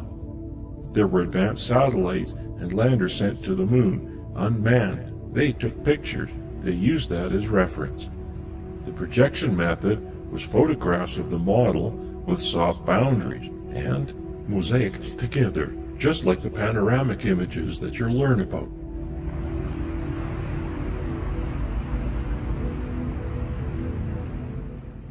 Because of the nature of the moon, the grayscale, the boundaries are fairly easy to do. Here you can see mountains in Cinerama. It's very similar to Cinerama technology in the 1960s by Douglas Trumbull. And here you can barely see the boundaries. In the sky you can't see them at all. You can only see them because you know they are there, and when you use a little more of your imagination, you can improve them. At the bottom you can't see them here, at the top you can. Here you can see the size of this projection compared to the audience. This is a graph of the setup. there are 3 projectors. This is similar, but not necessarily, how it was accomplished on the moon set. But they had a camera on a model, turning around taking pictures around the location. And what a projection allowed them to do was to change the image on the backdrop as they needed. And these are huge projections, but that's not a difficult thing. As you can see, these are movie projections. The backdrops on the moon sets were still images. And here is a calibration for the 3 projectors. They were projected and used that to calibrate the placement of the images on the screen, and no doubt they did that for the backdrop. This is an example of the moon model, and you can see the lighting. You have multiple lights, as the light like the sun, and there is a boundary, but it's barely noticeable on this very simplistic model, and this is not an uncommon thing. You can see this is Star Wars, and it had a backdrop for their Hoth scene, and that's because it was all white snow. It's not that hard to make that look real enough, especially if it's on the moon. No one's ever seen it before, and it's just grayscale images. This is a real Apollo set, built outside. There's a giant rig that holds up the lunar module. So they practice landing the thing. It's a cheat, because it's hanging on wires, and so it's not going to flip over. There's doubts the thing would actually work.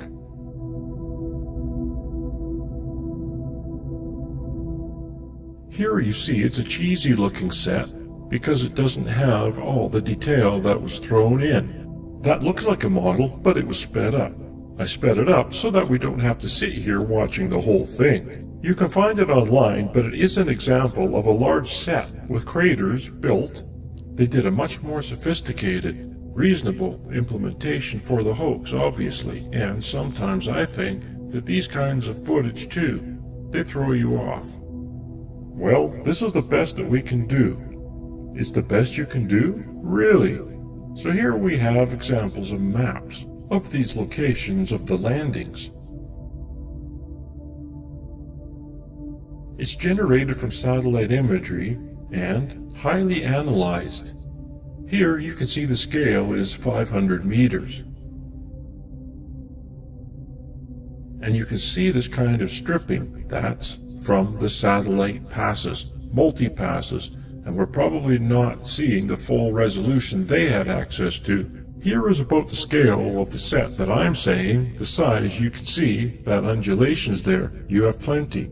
You can fake rocks and small craters if that's what you need to do, but who's going to know? Even today, they don't have satellite imagery that gets any more detail than that, unbelievably. At least we're not shown it. And here you can see the analyzation of the imagery, gridded. You can use that. Grids are great for reproduction, and smaller grids. Here is an extraordinary thing in Cinder Lake, Arizona. They used explosives to create craters based on the ejecta and so forth. This is an accurate reproduction, life-size, of the moon's surface to a large degree. There's the actual satellite imagery on the right. This is the stripping that came from the satellite processes that were joined together and mosaicked. And on the left is the reproduction. And that's a huge reproduction, but not as big as the set I believe they created for doing the fake footage. But this is an extraordinary thing. It shows you the accuracy of the moon mapping and their ability to reproduce it. Here is a computer model based on the mapping.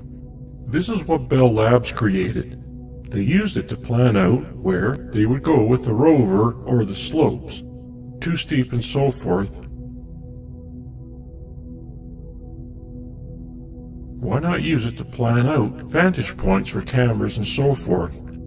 What you want to see and what you don't want to see, where it's going to be problematic, and to plan out the sets. Everything was in place. The full simulation program, full mapping program to create these highly accurate sets, and much better than anything that was actually used in the Apollo training program. And this is some supporting documentation for those Bell computer images.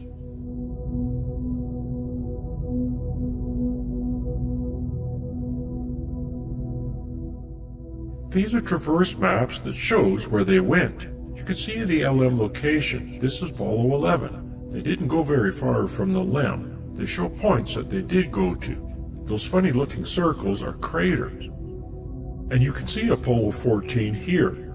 They actually went farther out, and locations where things happen. I think it's around 500 meters and 1,000 meters here, and it's not as far as you may think.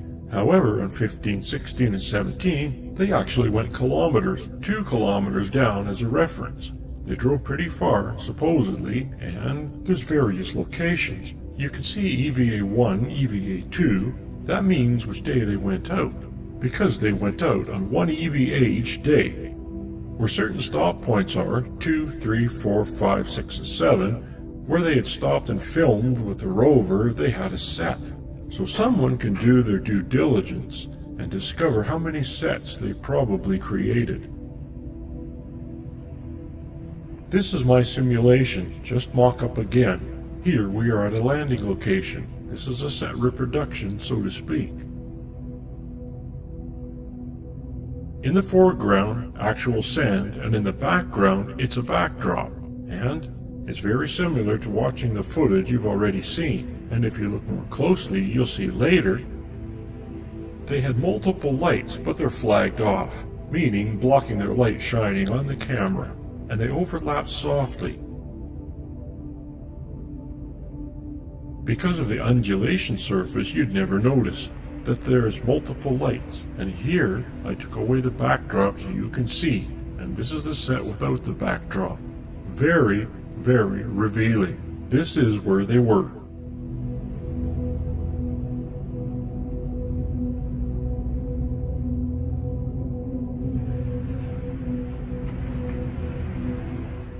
I bring in the backdrop with my colorful grid so that you get a sense of the wall. And because of the nature of the moon's surface, you lose distance, perception, and so forth. So they got away with it, a lot of that.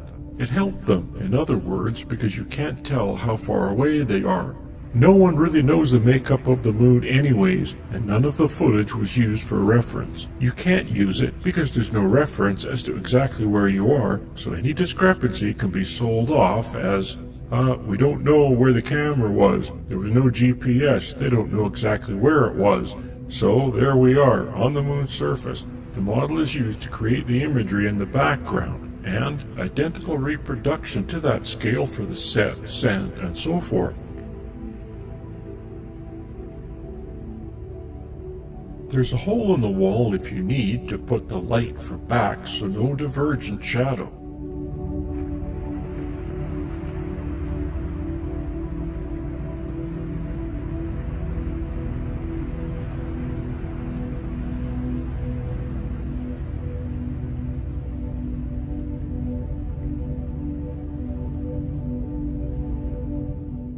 And here I will show you what happens when we take away the set and we're left with just the model, and of course the astronaut disappears too. It's different. It's not going to match up perfectly. You even find that later when we look at the landing footage, but it's close enough, certainly for this. So photographically, they almost definitely modified the photographs they took of the model to match with the set, and or modified the set to match with the photographs. So the edge boundary was seamless, color-wise, luminosity-wise, and so forth.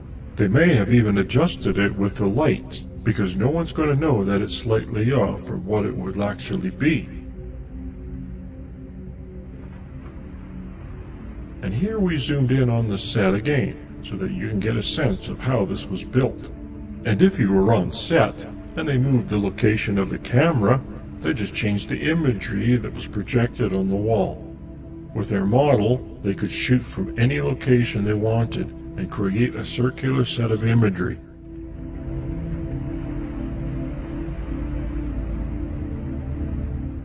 This is where you can see the dust event. The dust was sticky. Dirt, the sand was sticky because it was jagged, instead of smooth like the earth sand, which is absurd to me. Sand is sand, jagged or not. It's not going to stick to a suit.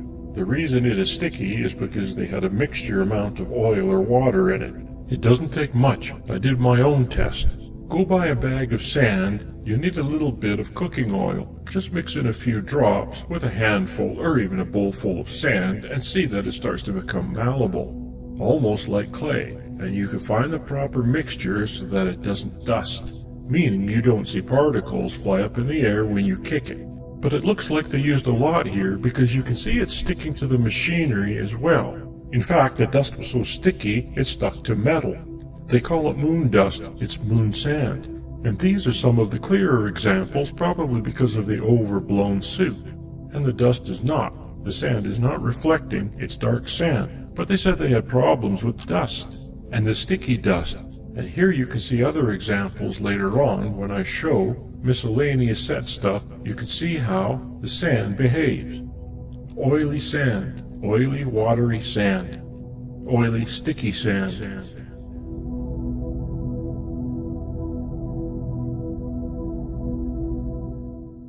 I mean, just look at that piece of equipment. It's absurd how much sand is stuck to it.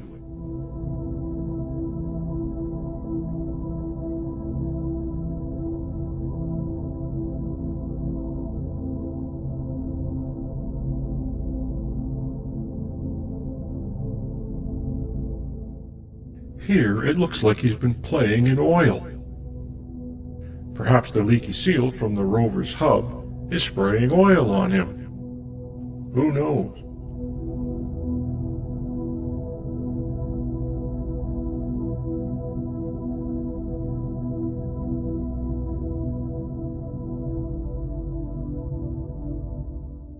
Here we have panoramic images generated by NASA from astronauts. They did what I call a panorama dance, where they did this odd little dance in a circle as they bent their knees and tilted the camera upwards, because it was the only way that they could change the vertical aiming of the camera, and they have quite a few panoramic images here. Here are some multiple ones from some sets and single ones from other sets, and so this is another tool for enterprising young people to more fully recreate the sets that were used. I'm separating them here. The top ones I won't be looking at, the bottom ones I will be looking at. We only have to look at some to get a sense of how they support the locations actually being set, and its limitation of photography and distance differentiation, distance limitations of photography.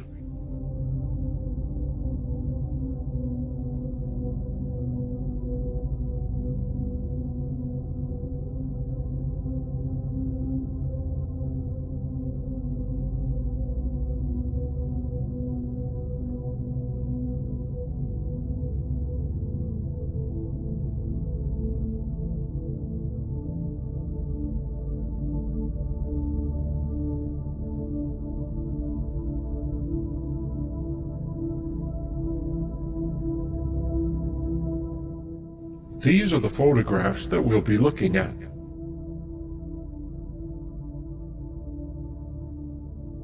You can see that I'm doing a fake rotation at the top, basically just scanning the panoramic image, which is essentially almost like spinning a camera in a circle.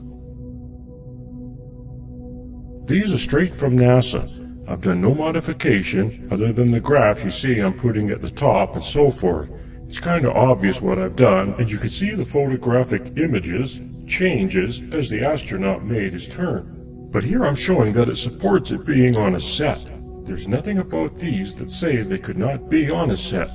There's nothing about them that says they definitely were on a set. And that's the advantage of the photographic limitations. And the nature of the moon landscape is just gray. You know, it was light, shadow, undulating surface, and you can't tell. There's no trees to tell you which directions the shadows are going. If the lighting is changing, there's no atmosphere to show you the distance. It's a very, very simple set, which makes it very, very easy to simulate.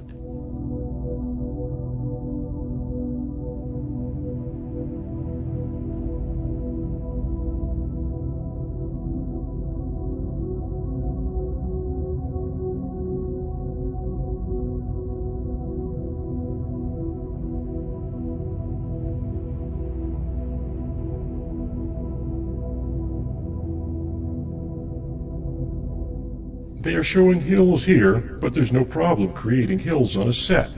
You can use wood as an understructure or dirt. These are simple things to do. It's not a big deal.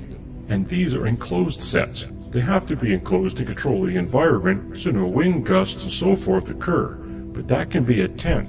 It's not a big deal to create a large structure like that. And the only thing above them has to be a crane, a simplistic crane holding up the astronaut's wire. So these are far locations. Looks like we're looking so far out there, and it's just a simple set. A blend to the backdrop that is not as simple. On this one, we are actually behind the LEM. And as you can see, they always get out on the shadow side, and here you can see the sunny side. They did most of the action on the dark side, the shadow side. Here, we're in a little dip, and that's an easy thing to do.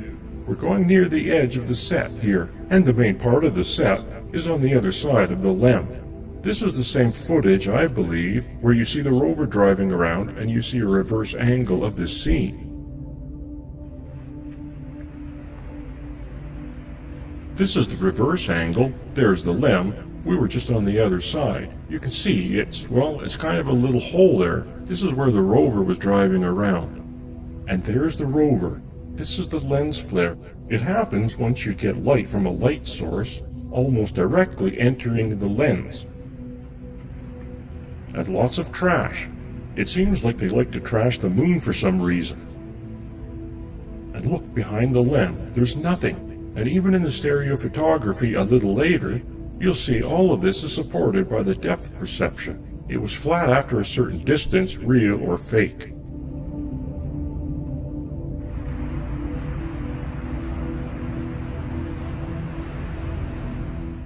It looks like we're looking past a hill, and its distance back there is easily reproducible on a set with the projected backdrop with the technology they utilized.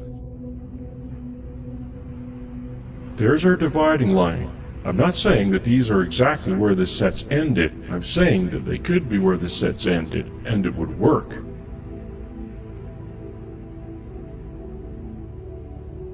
It would take quite an extensive analysis of all the footage captured at one location to find out more precisely where the set ended and backdrops began when it was implemented.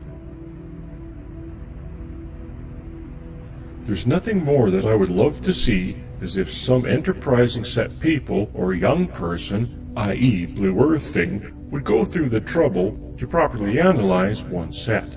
It would be very neat to see. Here we are in a crater. Building a crater is not that big of a deal. You can make it out of a bunch of dirt piled up, wood, or modeling material. You could even put some kind of hard surface material on top and then cover it with sand. I imagine they printed it with sand in the sense that they had some kind of sprayer at the top spraying colored sand in patterns based on how they sort of had the world created. I refer to this process as shotcreting.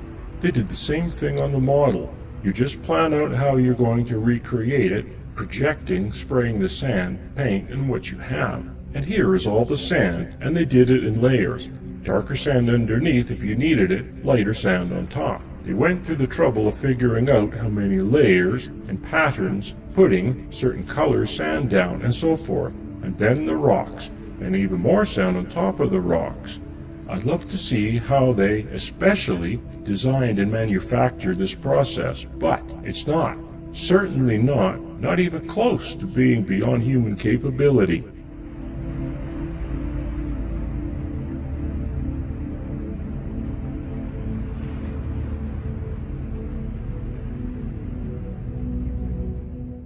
So here it looks like there's hills in the background. It's hard to see before, but now I have to remove the hills and pan over the right, and you can see the rover over there.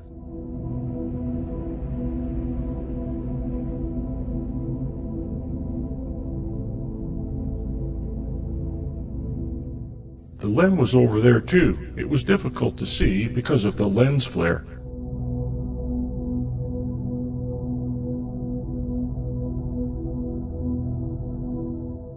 So when it comes to the nature of this panorama, it looks like you're looking at a huge landscape. You're not. You're looking at a circle.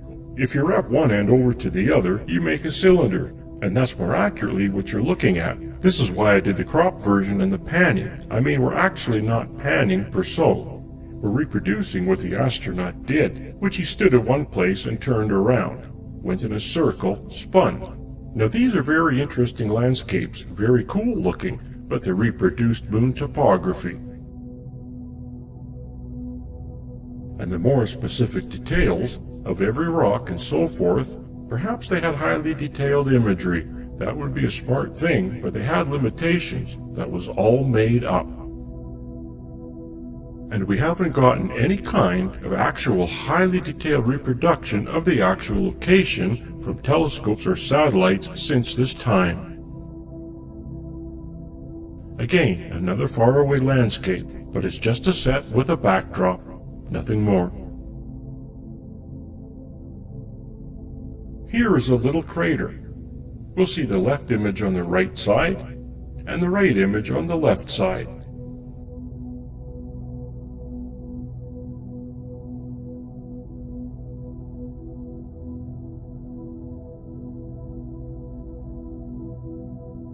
And now we get to the stereophotography. There are 3 ways of doing stereophotography. I have chosen the red-blue, but there are several ways of achieving this. For this example, you will need glasses with red and blue lenses to achieve divergence.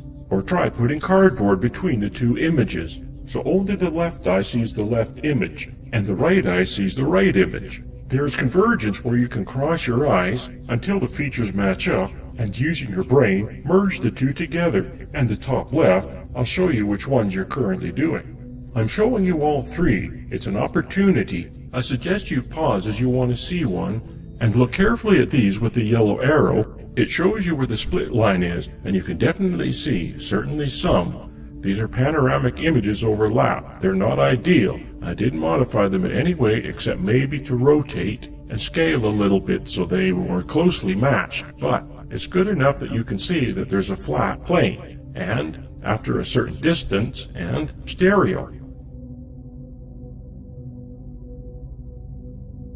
My understanding is stereo, after 30 feet, the human eyes, as 2 inches apart, cannot discern any kind of divergence, meaning details look like they're no longer stereo. If you move your head, of course that changes, but you're changing what we just established. If you're standing still and looking at a feature, and after 30 feet you're not going to see in stereo, no divergence, and that serves them well, because that ain't very far. The way the astronauts turned, it's possible there's more than 2 inches between the image, as far as where the camera was when it took the images.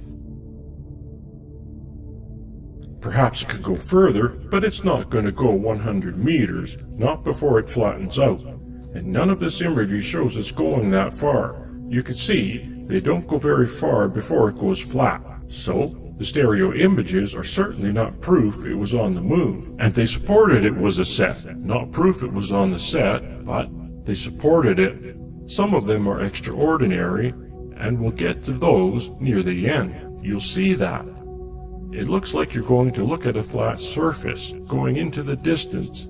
But in stereo, well, there's a wall. And it's the limitations of stereography and, well, a wall.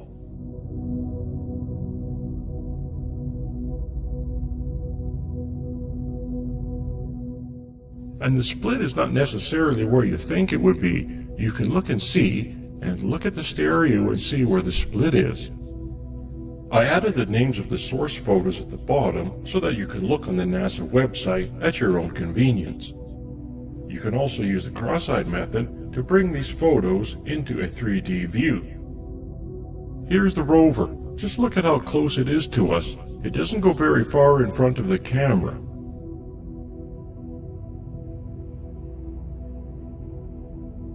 Using the cross-eyed method, you can see that it does not go far in front of the camera. It looks like you're looking into the valley, but you're looking at a short distance of a set, but a beautiful backdrop nonetheless.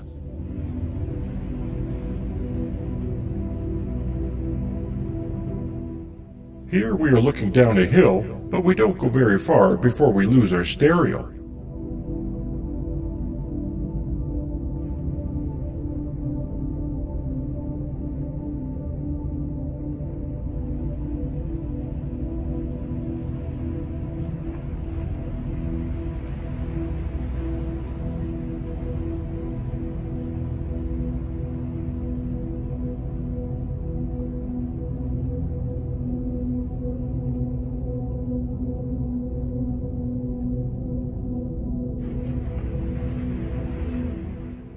These are really extraordinary. Look how close it is to us before it's flat. Here's another one, right up close.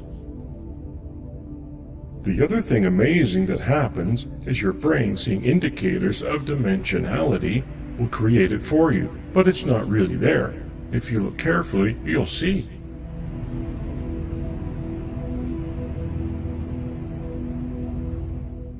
This photographing was not designed for stereo. It was designed for panorama. So they almost did very little stereo photography. They did detail images on the ground. So this is using information photography in an unintended way, and we are doing our best to extract information from it.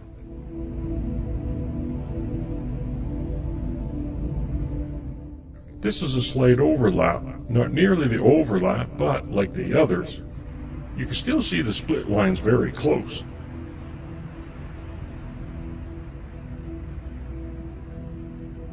This one could have been a model, and it's a zoom in of a background. There's no stereo here that I can tell. If there is, there shouldn't be. Zooming doesn't change stereo.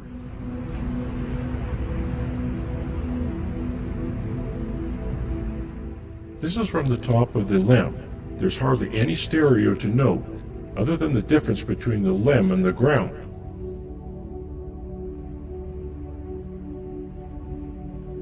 This is an example taken from two different locations, so you can kind of extract some stereo. It looks like it's dimensional in the background, and that shows it's two different angles in the background. And that's quite possible, but that was done by changing the image that was projected on the background, shot from a model. The model was three-dimensional. You change the image based on where the astronauts are on the set, and you get an accurate image of that. So here we get to some fancy visual effects that has to do with models and technology and rigging and virtual reality, simulators and so forth. And I think that some visual effects breakthroughs were accomplished or created here and credited elsewhere. The lunar rover appeared to move quite a distance across the moon's surface. Kilometers, several, 27 kilometers I believe it was. There's a graph later that shows you more, and simulator technology is used. It's been around for ages. Here are very simplistic versions. Someone moves the prop while they're in it, and there's a fancy version, a jet simulator.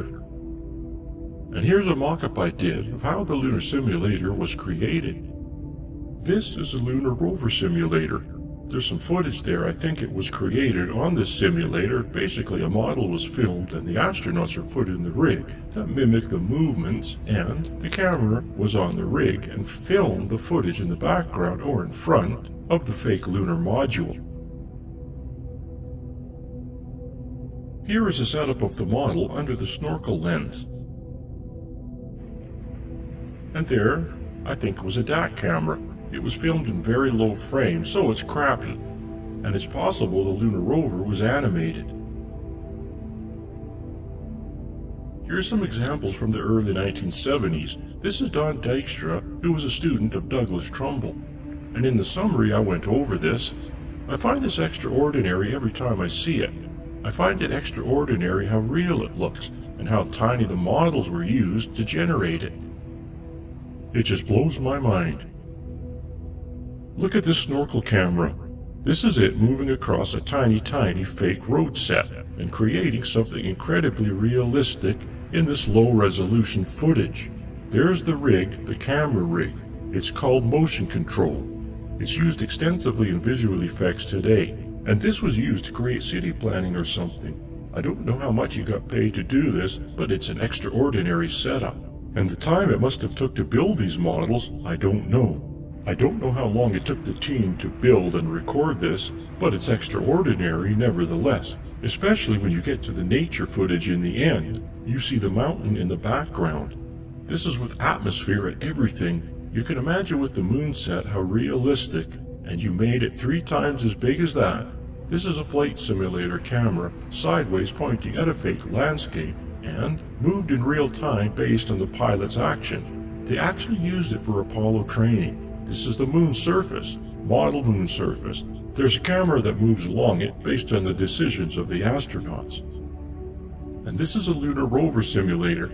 I went over this in the summary, but this really fascinates me. They actually had the same setup. It's just like a flight simulator, except for a rover. There it is. I believe the camera is upside down or sideways. It's hard to tell here, depending on what they thought worked best. Here, a couple of astronauts coming to enjoy their simulation ride. How this helps them, I'm not sure, other than planning the ride and getting used to it. But if you look at the footage, it's truly amazing what's going on there. The camera is reaching, in basic ways, to the surface. The other thing to keep in mind is all of this is recordable, meaning not the footage generated, but the camera moves. That's the motion control. That's what motion control is. You create a camera view, you record it in the computer, you can reproduce it again and again and again.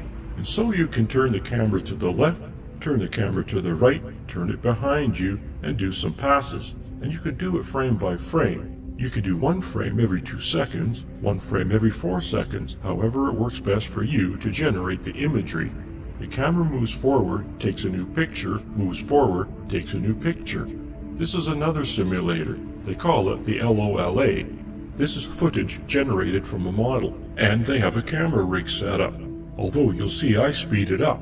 This is like their speed, and I sped it up so that we don't have to sit there and fall asleep.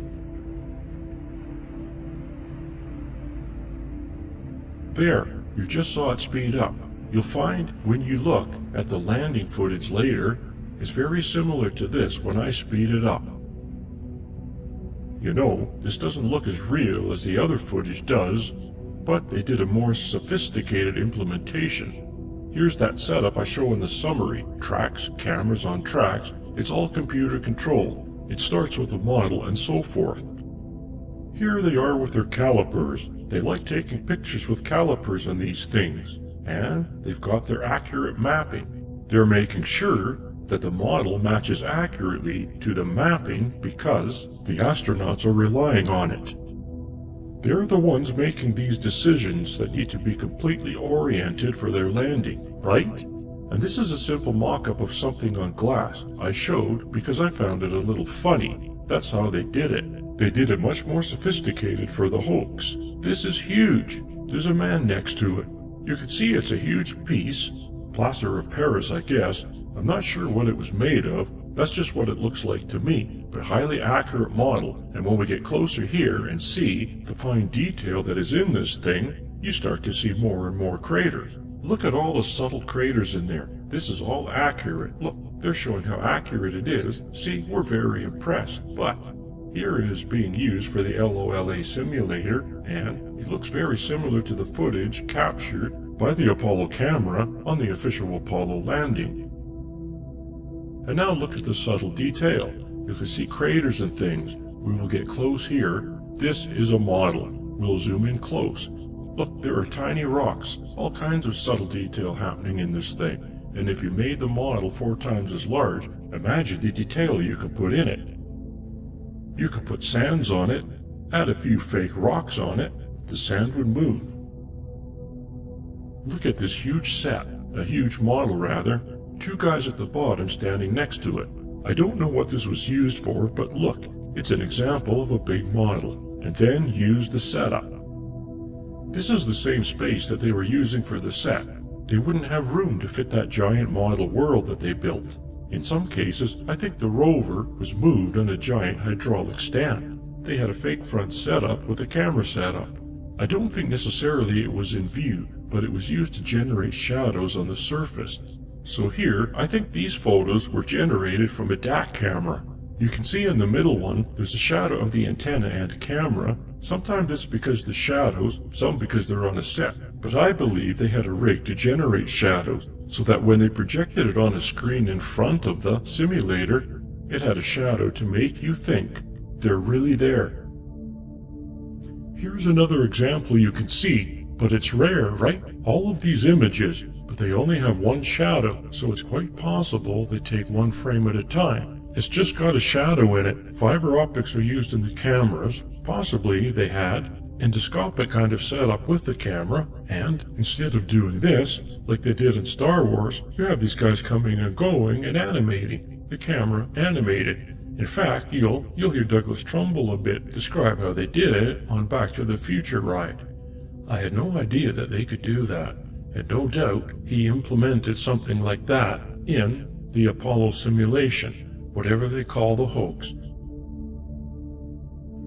So instead of guys doing this, they had cameras. And maybe they had something in their bag of tricks.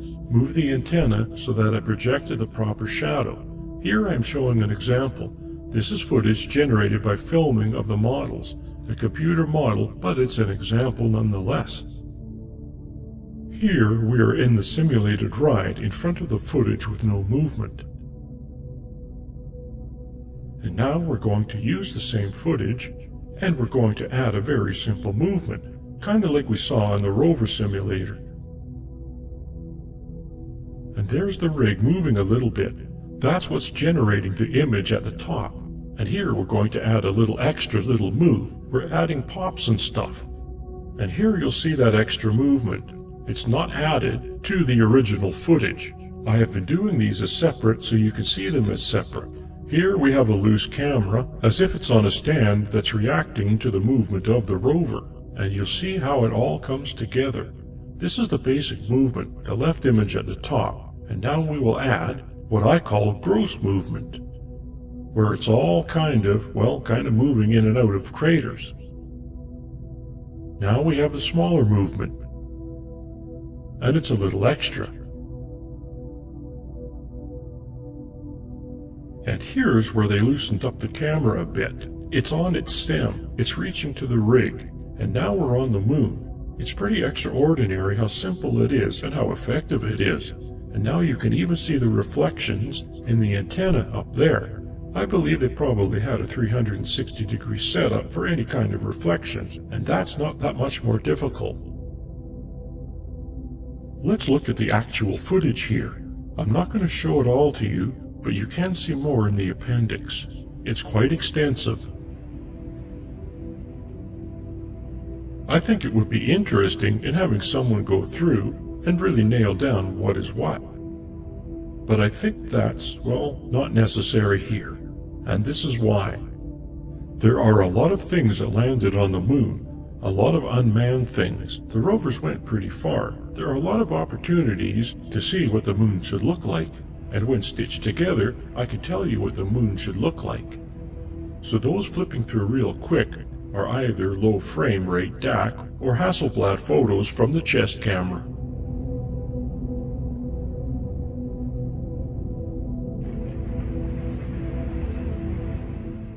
So here, I stabilize these. It's amazing how unbearable it is to watch the actual footage. It'll drive you insane it's shaking so much. I minimized the shaking a lot here. It had to be done by hand because the tracker doesn't like tracking this crap. But you can see it looks very similar to what I just showed you in regards to the virtual set of the simulator ride.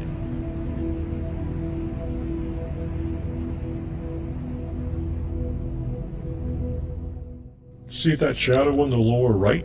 This could be a setup. I believe this is a section of the set, the previous one, if you look at this clip.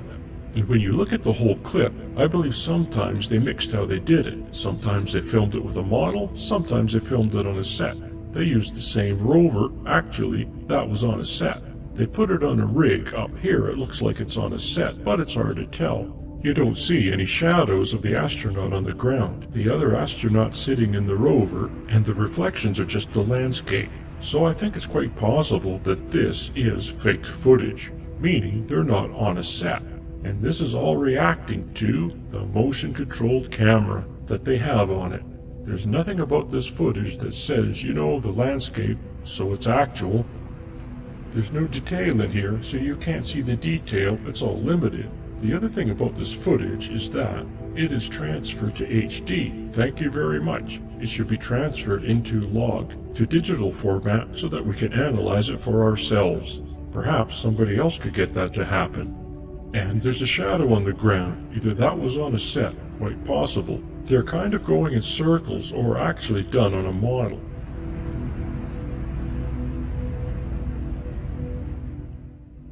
So the modules all landed on the moon?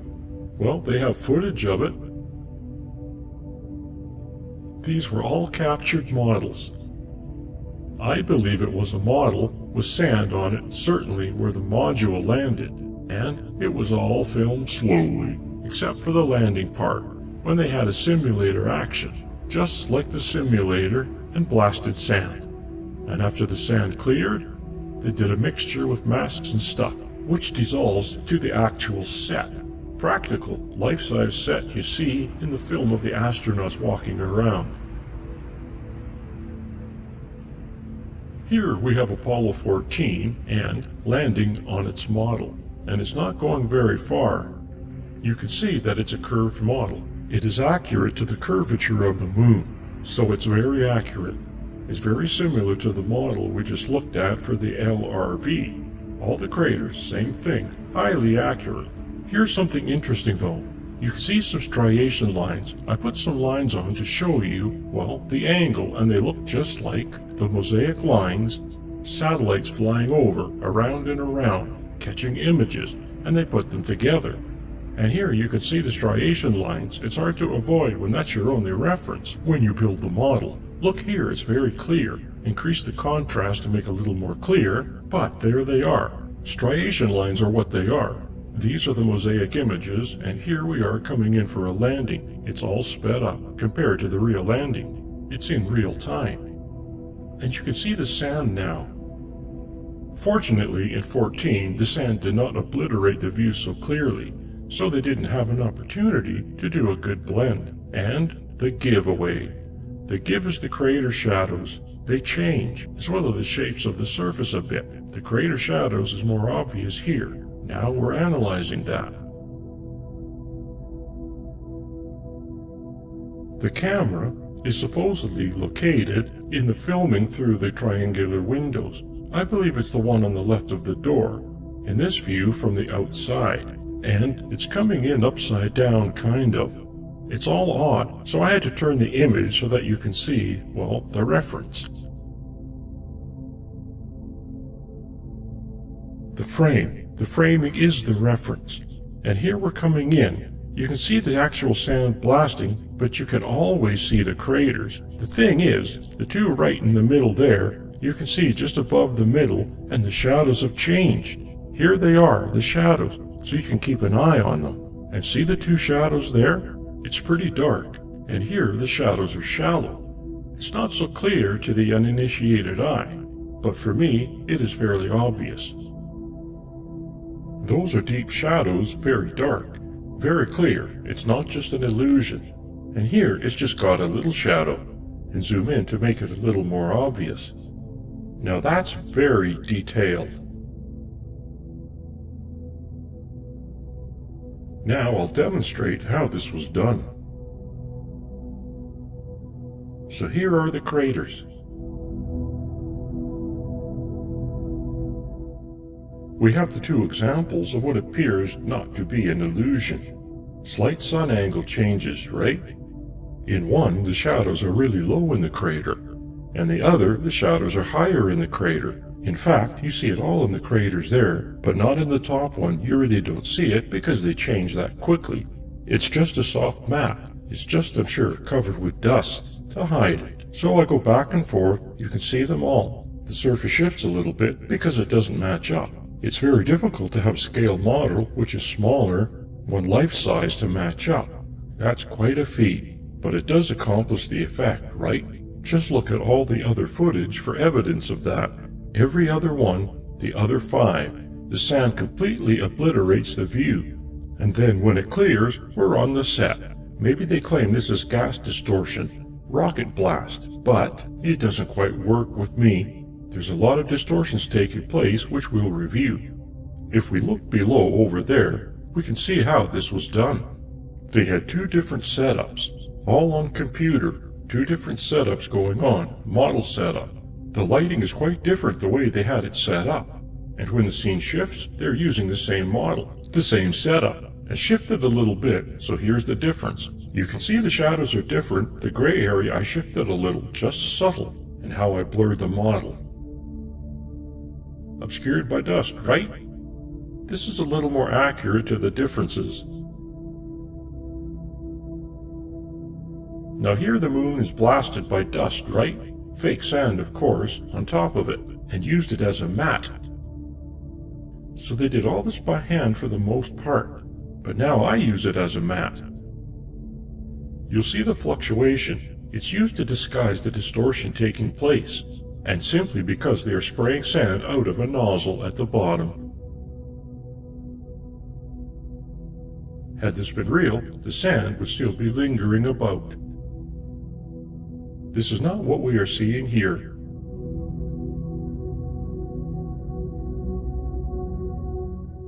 There's another discrepancy here. That's because one was a model and one was a life-size. There's a change occurring here on the detail. I'm not quite sure what it is, as it fades in and then fades out again. But there is no reason for this thing to be changing like this. It's changing shape. I think Douglas Trumbull is likely the mastermind behind this.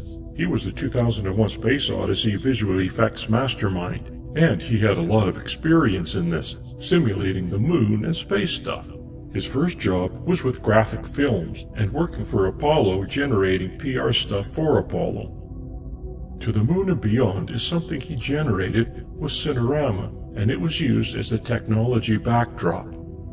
Here's some information about To the Moon. It's a large film format, really longer than other formats, and it's extraordinary what they did on Space Odyssey 2001. There is evidence that it was supported by NASA, and it was a kind of an R&D to figure out all the technology. They used it for the Apollo hoax.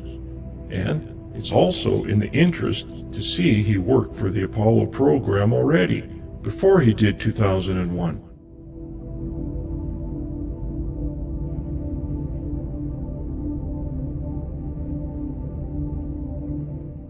Again, it was a large format with the use of a fisheye lens and immersive cinema. That is, immersive cinema before the Apollo program. So he was already interested in it. It's quite extraordinary how his career parallels the ability to do all of the special effects needed to pull off this hoax.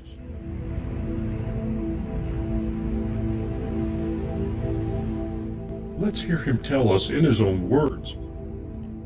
I'll get into it right away, and I'm going to take it pretty much chronologically, so I think it'll make a certain amount of sense.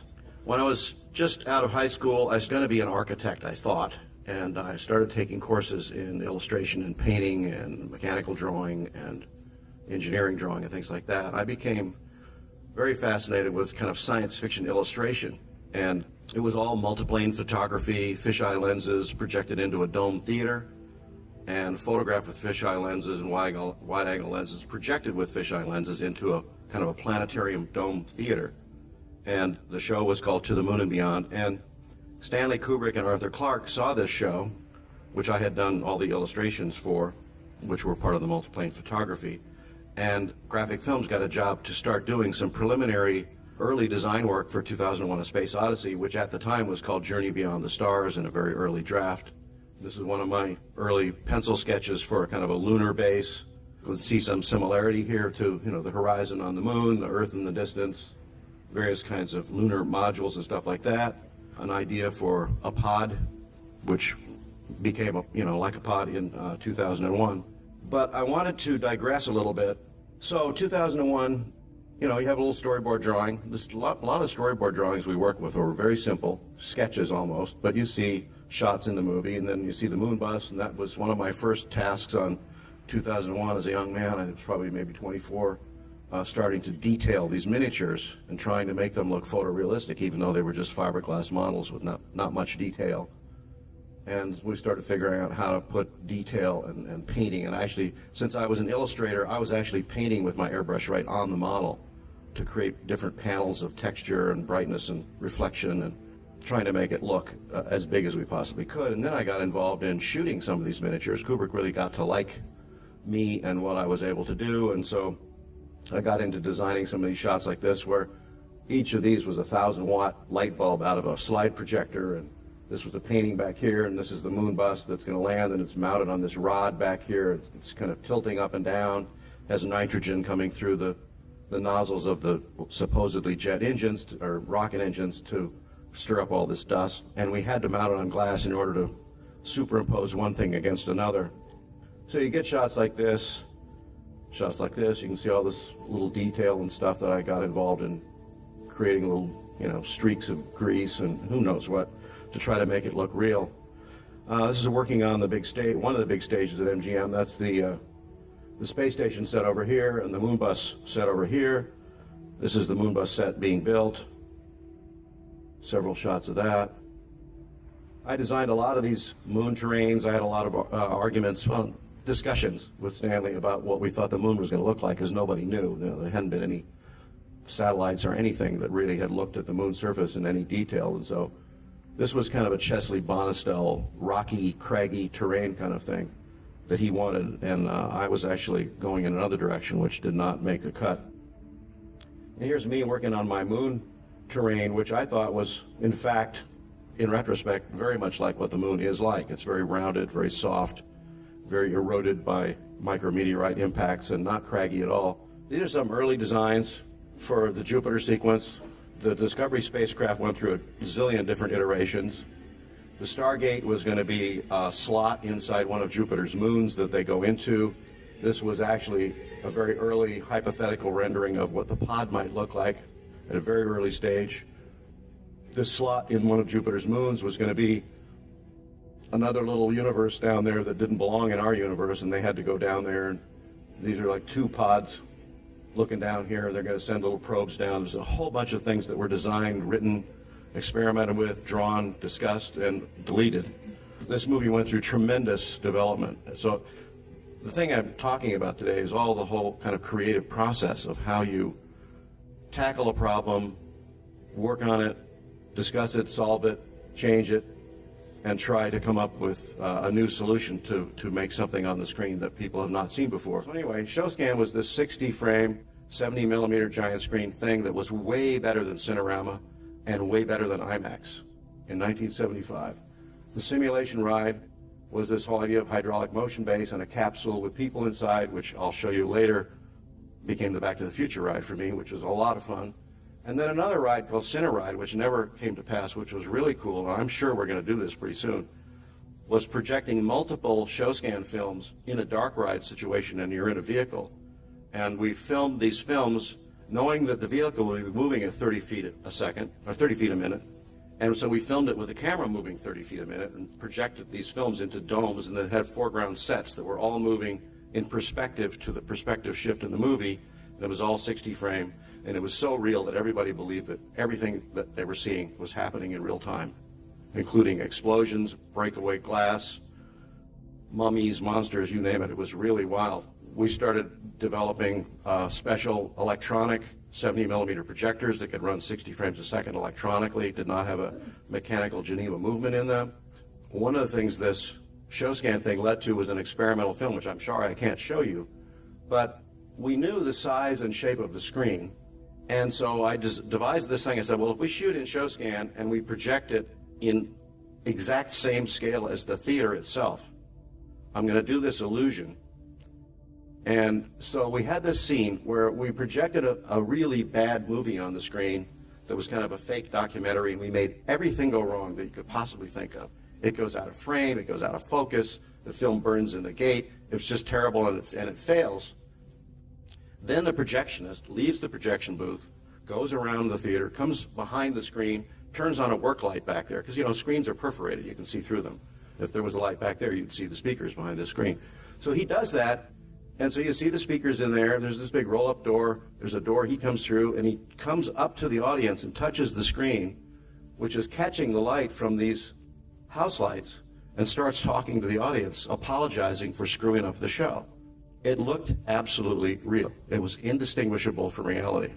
And his feet are on the ground, and he's 6 feet tall, and it was all in scale to my theater. And heavyweight people like Steven Spielberg and George Lucas and Coppola, everybody came to my screenings. And when I would get to this point, they would get up out of their seat and start leaving the theater, shaking my hand, say, Doug, whenever you get it fixed, give me a call. I'll see if I can get in my schedule to come back. And it wasn't until they were off to the side of the theater they realized they'd been completely fooled.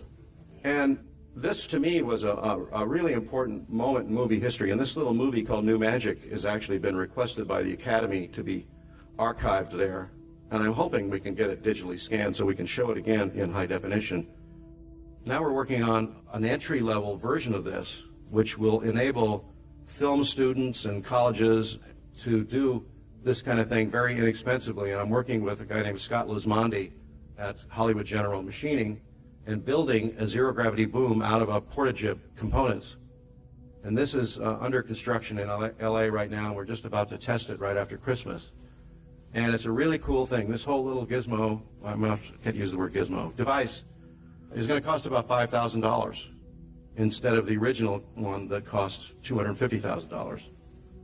So I've also been experimenting with digital single lens reflex cameras, which are quite amazing.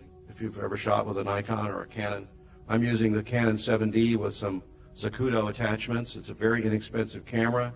It's shooting full high definition 1K by 2K 24 frame movies very inexpensively, and I'm having good results with it. And my next step is I'm going to tear this camera apart and pull the chip out and build it into a new camera that will be able to be 2 chips side by side for a integrated 3D camera.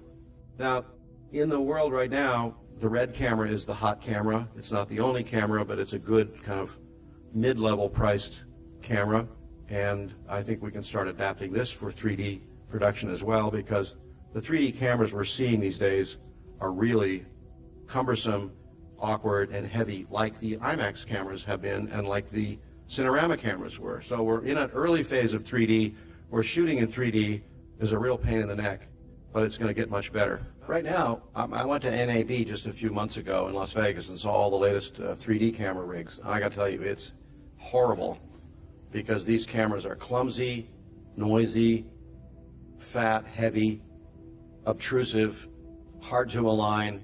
They create all kinds of horrendous post-production problems to composite 3D live action. And we're in our infancy of trying to solve a lot of these technical problems to try to make a whole new generation of 3D cameras and solve these problems so that shooting in 3D is not such a pain in the neck. I've been recently working with Terry Malick on Tree of Life. He won't let me talk about it. I think it's going to come out pretty soon. There's one shot I'll show you, just a little hint. There's me. There's a Phantom camera shooting at 1,000 frames a second in a vat of water. You can imagine how much paint or milk or whatever might have been in there. And we're designing one version of that film, which is called Voyage of Time, which is going to be in IMAX theaters in about a year after that, which is going to be this spectacular space experience, probably the closest thing to 2001 since then. And so we've been studying IMAX theaters, geometry, screens, projection.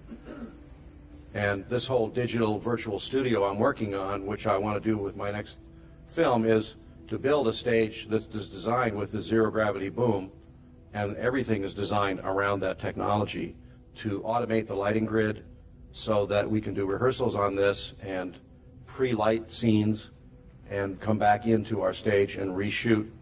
I'm even, hypothetically designing what a studio might look like if you did a whole bunch of these stages. There's a lot of advantages of the zero-gravity crane, digital cameras, automated lighting, very limited sets, a very smaller stage, a smaller crew, faster shooting, increased production value, and lower costs. So there's a lot of benefits to working this way. So I'm working on this whole idea. I'm writing screenplays for this technology, and we hope to kind of clone this and make it happen all over the world. We have to get funding. I'm not going to go through this. It's more like a business presentation. It's okay if you call me a mad scientist. So the question is, who's behind this? Well, to start with, there's Mission Control, but almost no one was behind this. They were fooled along with us. There were perhaps a few agents in there. The only people talking to the people on the moon were the astronauts themselves. They were the ones that did all of the talking to the supposed astronauts on the moon. And that's not a real moon, by the way. And I believe that they were in the suits in the footage that we see, and they've been lying to us ever since. And not everyone in this picture landed on the moon, but I believe they were all involved one way or another, and someone could investigate that further. But in Mission Control, there were astronauts there And they were the only ones that were allowed to talk to the astronauts. This is a camera controller. He is involved too, because obviously he's not the one controlling the camera. I suspect that he was possibly or probably involved in the fake footage camera movement. Why not? So, what is NASA? Is NASA real? I believe it is actually an intel operation with a fake front. Intel likes to do this. You can say it was infiltrated, but I believe it was designed to be fake. In fact, all of them are. The entire space program is a front. Such companies say, yes, we're here for humanity, and yes, we put people in space, but no, we're putting spy satellites over the planet, trying to control the planet. It's an age-old technique of owning the sky. Yes, we try to communicate with the heavens, but we are in communication with the gods. Apollo is supposedly the god of light. NASA is not.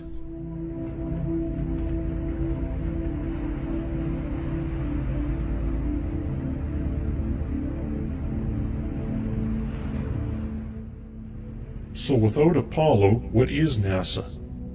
Apollo isn't real. It's nothing but a ghost.